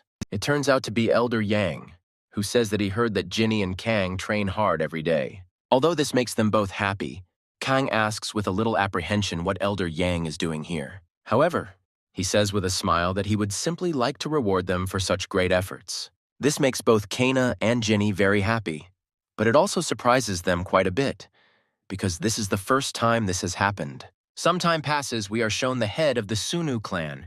Lee, he is distracted by his assistant. The assistant distracts Lee by saying that he has guests, and that it is Elder Yang who has come. Lee is surprised. The door opens, and Elder Yang stands there, along with Kan and Ginny, who are very pleased to see Lee. Lee is quite surprised to see Yan and such guests, and even together, and asks what is going on. Jan reports that he received a call informing him that the reconstruction of a certain villa had been completed. Yan tells Lee that they can relax there for a couple of days, along with Kan and Ginny, who are very happy about it. Lee looks at Ian and the satisfied Kan and Ginny with a devastated look, but simply remains silent. Kan looks with very childish eyes. He is happy and blushes, hoping that Lee will now agree to go with them on vacation. However, Lee turns away and says that he apologizes, but he has no time for entertainment at all. Kang is shocked by Lee's answer and begins to try to dissuade him, saying that there will be nothing wrong with the vacation. However, Lee turns his head and rudely asks why Kang isn't at school right now. This shocks both Kan and Ginny, with Ginny standing up for Kan, saying that he just wanted to see Lee and that's all. However, Lee says that all of this concerns Ginny too, which surprises her even more now. He speaks rudely to Ginny, talking about when she's going to finish her grandfather's training already. Lee starts to leave and says that if they have time to pester him, then maybe they can spend it better training. This all shocks Ginny and Kan wildly, but only Ian, who expected such an outcome of events, is not shocked. The events of the story take us back to some sunny location, and it is clearly visible that Ginny and Kan are discussing Lee. Ginny says what the hell is going on. They just wanted to get him, and then they made such comments. Then Ginny adds that she doesn't understand at all why the hell her grandfather's techniques concern Lee at all. Kan sees that Ginny is not herself at all. He asks her if she is okay, but she stands as she was. However, she then grabs Kan, saying that today will be a hell-level training, and Yang is just thinking about something. Ian stands and thinks about what needs to be done, because he understands that Lee is clearly overdoing it in his training. Then, Ian stops Ginny and turns to Kan and asks what surprises him so much. Elder Yang asks Kang if it is true that he has not gone to school for a long time, which surprises Kang. Elder Yang looks outside and says that there is nothing to hide. He knows everything about Lee and Kang's acquaintance. Elder Yang calls Kang over and asks if he is still afraid of a guy named Kim. Unsure, Kan replies that no, he is not afraid but wants to add something. But Yang interrupts him, saying that they need to return to school. He shocks Kan with these words, but Yang adds that isn't it time for Kan to take revenge for everything. Jan says that you pay a benefactor twice as much and an enemy 10 times as much. He surprises Kan with such new phrases. Kan has no idea what Elder Yang is talking about, and Yang himself places his hand on Kan's shoulder. With an interesting smile, John looks at Kan and says that this should be very interesting. Meanwhile, the events of the story show us Lee, who is training with huge car tires at home. The events of the story show us Kan's thoughts. He remembers some girl next to the guy, and he himself continues to beat the tires. Some thoughts are bothering Lee greatly. He strikes blow after blow, remembering different moments of life in his head. He remembers the elders of the Lee clan, where besides Kim and Min, there are 2 more elders who are already old. He also remembers how one of these old men taught him as a child and was with him when he trained. He remembered some battles, his grandfather who was worried about him. And while he was remembering, he beat the tires without stopping. He also remembers a certain man with an aura coming from his mouth. His silhouette is very similar to Kumun Ren. He also remembers his grandfather protecting him from someone while covered in blood and hugging Lee. This brings Lee to the end in reality, his pupils narrowing as he delivers blow after blow. He remembers how this grandfather, who hugged him, fought with someone, was covered in blood, but stood his ground until the end. He remembers a man with a cigarette who approached him and asked him not to get sick in his shirt. This man approached Lee, saying that he should worry because Lee was his student. This man resembled Kumun Ren. However, remembering this, in reality, Lee hits the stands with the strongest attacks, shouting that it's all a lie, and a lie. They train until they are exhausted and bleeding, without stopping shouting that all this is a lie and a lie. It cannot be. Some time passes and we are shown Kana, who now has a short haircut standing with a backpack on his back. Lee looks at his school and says that he doesn't have much desire to go there and see all of them. He enters school and sees his classmates walking around as if nothing had happened and preparing for lessons. He enters the classroom and is immediately noticed by the class monitor who pays attention to him. Besides her, everyone else also starts looking at Kan and his new appearance, which is not normal as before. They start discussing the fact that this is apparently a new guy, and Kan himself says to himself that he feels terribly awkward here. Classmates begin to suspect that it is Kan, and he in turn greets the class leader, but very uncertainly. Then Kim and his friends appear, who are also surprised to see Kan's progress, saying that he has clearly become bigger and stronger. A few seconds later, Kim walked close to Kan and stood face to face with him. A second later, Kim takes over and punches Kan right in the face with all his might. Classmates nearby are shocked. They thought that Kan had changed and become stronger, but he missed the blow again. Kim looks at Kang with a sinister and bloodthirsty face and says that he is the same idiot as he was before. However, just a second after Kim said this, his face suddenly became surprised. He was in shock. From his blow, only Kan's cheek turned red. There was no longer even a wound, blood or bruise on Kan's face as there was before. Next, Kim swings back to deliver another punch, thinking that he had hit Kan weakly. He starts hitting Kan, shouting that he missed him a lot during this time. All his classmates look at this in shock. Kim landed dozens of blows, and then he sees that Kang is still on his feet. There are no significant wounds either. Kim is in shock. Kim says that it's okay. Now Kim will only have more fun beating up Kang and his friends, but Kang just laughs in his face. Kan smiles, feels the place of the blow, and says that he was really afraid to go to school day after day because of such trifles. Kim turns around, looks at Kang in surprise, and asks him again what he just told him. Then Kang raises his energy, charges for a blow, and says, was he really afraid of such a worthless person like Kim? Kim sees this, shouting at Kang that he really wanted to die, and grabs a chair, swinging it at Kang. However, before Kim can even land a blow, Kang sends Kim flying into his friends in the chair with a powerful charge of his blow. The impact was so strong that Kim's fall turned the chairs and desk into splinters from how strong he was. Kim's friends are shocked by what is happening. They see for the first time that their friend was treated like this, and Kang did the same. Everyone around looks at this in shock, but Kang only yells at Kim, calling her a scumbag and asking her to stand up right now. Kang charges up more energy and shouts that now Kim will receive tens of times more than Kang did then. A little time passes. We are shown some girl. She screams that Kang is just a monster. She points at Kang and yells at the school principal that her son Kim now has 4 weeks to recover because of him. Kang sits and looks at everything sadly, knowing that this is how it will be, however. He is glad that he was able to teach Kim a lesson after everything Kim did to him. However, Khan remembers in his thoughts how he was sitting in Yan's car, and Yan offered him to go fight. Then in the car, Khan said that Murim shouldn't hit ordinary people. Yan said that everything was right. One wrong blow, and that's it, it's all over. However, back in the car, Elder Yang told Khan that this ban only applied to masters. Yan then said that if Khan did all this, then it would be okay. No one would understand or notice anything. Now Khan sits at school and understands that, of course, trusting John was not a very good decision once again. Here, Kang hears that Kim's mother is asking the principal to expel Kang or transfer him to another school immediately. Here, Kang intervened in the dialogue, saying that he had not even been heard yet. But Kim's mother said that she was not obliged to listen to Kang. The director is afraid and asks Kim's mother to calm down, but she threatens to pass everything on to the media and make it public for everyone. The director asks Kim's mother to calm down.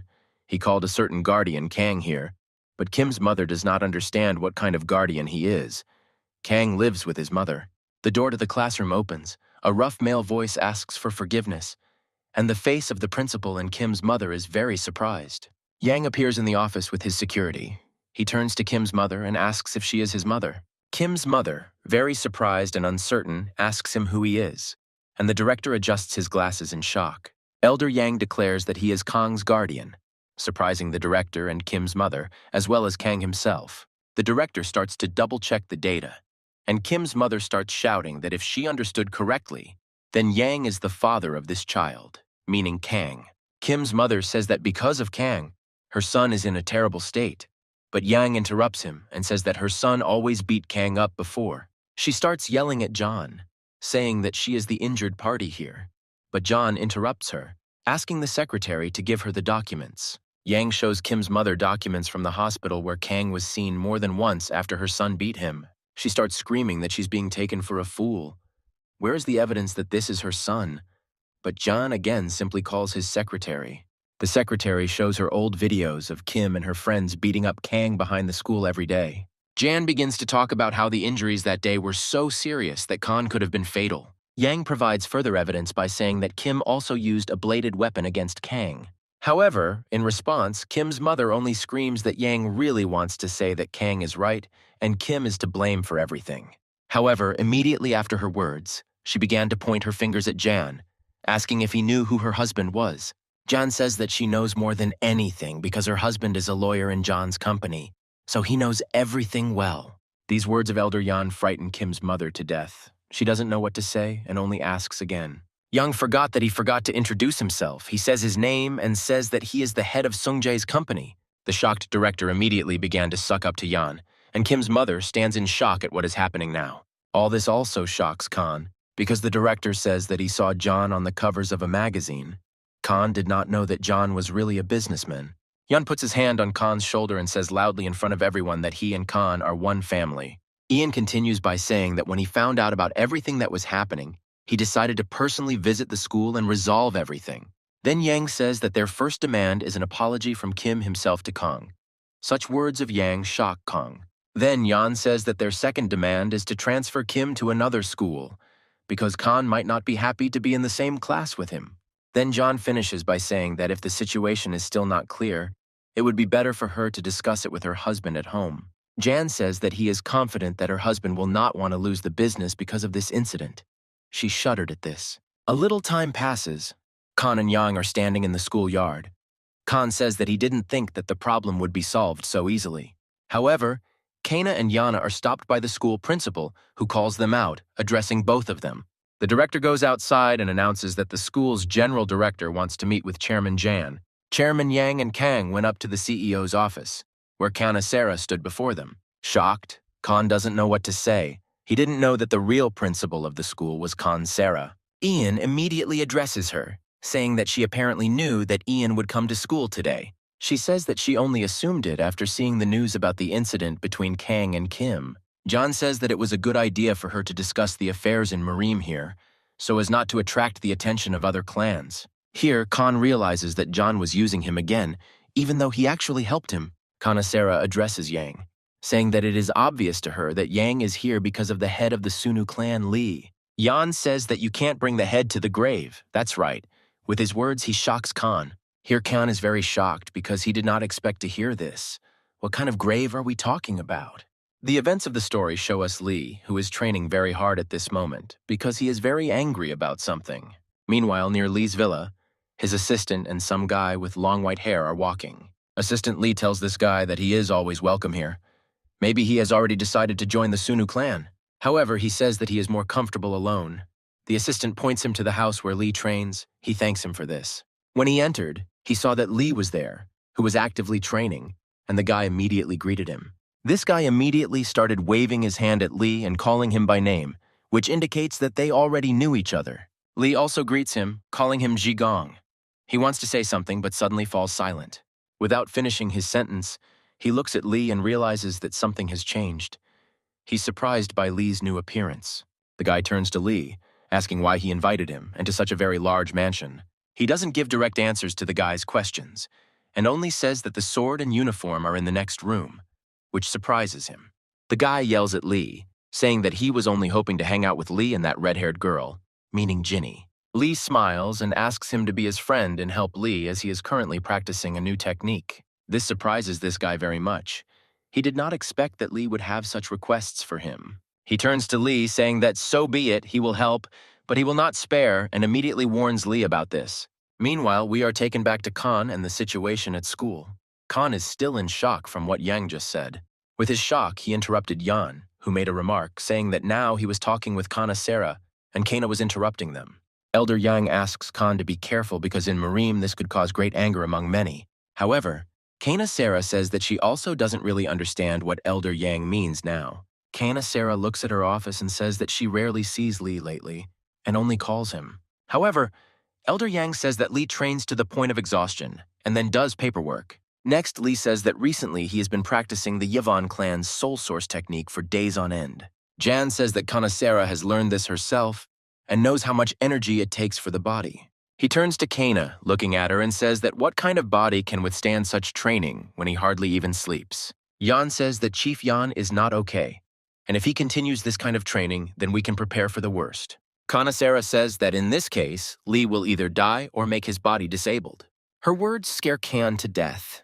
He didn't know about this at all, and about how hard Lee was trying. Sitting in the office, Jan says that everything is correct, which is why he decided to contact Kanasera for this. Lee turns to Kanasera, saying that he knows she was the one who helped Lee with his treatment from the doctor and learning the technique. Then, looking at her, Elder Yang says that she won't be able to convince the head of such training then. She looks into her coffee and says she would be glad if that could be done and Lee wouldn't be so serious. Meanwhile, Lee and his partner are in a tough fight. They clash in a training fight. Lee's friend understands in his head that he was actually joking about not showing mercy. But Lee has become so strong. Lee's friend sees that Lee seems to be losing touch with reality. His attacks are getting stronger and stronger. He is simply shocked by this. Meanwhile, in Kanasera's office, Ian asks her if she doesn't know what they should do too. However, Kanasera says that this technique is of course very powerful, but it does not need to take so much energy. Kana continues and says that if it makes sense for him to exhaust himself like that, perhaps it's not all for the sake of some technique. Jan asks Kanasera if she really means that this technique does not require such efforts. She says that it does. However, she still says that no matter what, Lee became very attached to this technique. As the events of the story show us Lee and his friends fight, Kanasera asks if Yang has any thoughts. Meanwhile, during the fight with Lee, his friend asks him to take it easy or something will happen. However, Lee's friend notices that after another blow, everything was only covered in an aura, and Lee himself was not visible. The next take of the story shows us the eyes of Lee's friend, who is very surprised. Meanwhile, we are shown Kanasera, who says that perhaps Lee is not interested in technology at all. Meanwhile, Lee himself is also shown, almost completely covered in a dark aura. However, Elder Yang does not understand what exactly Kanasera means and asks her about it. She says that perhaps Lee is trying to become the strong one he knows and remembers very well. Ian is shocked to the point of horror by what Kanasera just said, because everything came together in his thoughts. Sweating profusely with a terrible face, Yan looks at Kanasera and says that apparently Chief Lee has made up his mind. As they speak, the fight between Lee and his friend continues, with Lee throwing his friend back blow after blow. His friend no longer knows what to do, because Lee attacks and attacks him with great speed. Then, remembering the wild Lee, Yan asks if he really decided to become Kumun Ren. Then Lee's friend notices that Lee's eyes began to change, and blood began to flow from his eyes, and Lee himself began to sweat profusely. Lee's friend began to try to stop him, saying that he needed to stop, that this was just training, not a fight. Lee's friend asks if Lee has decided to kill him, and with his words, he brings Lee back to reality, because he is very strong. Meanwhile, the dialogue between Kanasera and Ian continues. She says that Lee is still trying to pull everything off by himself. Kana talks about how he tortures himself because of his sense of responsibility, which Kang points out. Elder Yang says that everything is much more critical than he thought, and that things cannot be left like this. However, their dialogue is interrupted by Khan. He asks for forgiveness and says that he has one question. Kang asks Kanasera and Yan that if the problems are so serious, why not tell Lee's parents? However, this question partially surprises Yan and Kanusera, because they just look at Kanu and remain silent. Khan notices that their reaction is somehow very strange and incomprehensible. He asks, "What's wrong?" With a very serious and cold face, Yang turns to Khan and asks if he didn't know about something. However, in the meantime, the events of the story show us Lee's friend, who after the fight decided to drink an energy drink. He finishes drinking it, sweating, and says that he finally feels alive now. Then he offers Lee an energy drink and starts asking him what kind of terrible technique Lee had during the fight. However, Lee says that it was nothing like that. He just got carried away during such a powerful workout. Immediately after this, Lee's friend asks him if he is feeling better, which greatly frightens Lee. Following in the wind, Lee's friend says that he is very sorry for what happened to Lee's mother. Lee heartlessly holds the leaf, twists it, and listens to his friend. And the events of the story tell us that Lee's mother recently died. Meanwhile, Kanu is told about this in Kanusera's office, which leaves him in shock. Next, Kanasera says that Kang hardly knows that she died because of Kumun Ren. Kanasera reveals that his men attacked Lee's mother in order to provoke Lee himself. Kanasera says that she died in the hospital. Kang yells at John because he told him something completely different. Kang started yelling at Yan, saying that he had lied to him because he had said that Kumun Ren was Lee's teacher. Chairman Yang says that he did not lie to Khan at the time.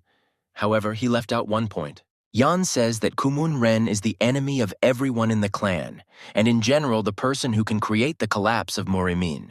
Yang also says that in addition to Lee's mother, he killed Jinny's grandfather, Old Man Quan, which completely shocks Kang and horrifies him.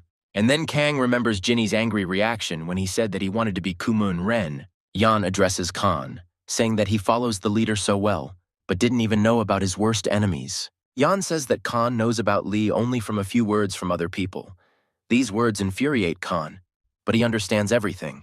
And then Khan realizes that he really never thought about Lee's feelings, but simply wanted to be there as a sign of gratitude. Then Yan says that by standing like this, Khan is interfering with the conversation between Kanasera and Yan and can think everything over in the corridor. This, of course, really irritates Khan. He tries to answer, but doesn't dare to do so. Yang turns to him again, asking if Khan really wants to tell them anything else. However, Khan only stated that no, he understood everything and would not say anything. Kang leaves. Yang watches this, but he is distracted by Kanasera, who says that it is clear that Yang is very worried about the head. Elder Yang says that he has very high hopes for Chief Lee, which is why he is so worried. Next, Yan explains that Khan was the first person Lee attracted to the clan. Therefore, Yan cares about him too. Khan walks down the hallway and realizes that now that he knows everything, he feels very ashamed in front of Jinny for his words. Looking out the window, he thinks that this is of course not so important. What is much more important is how Lee is doing now.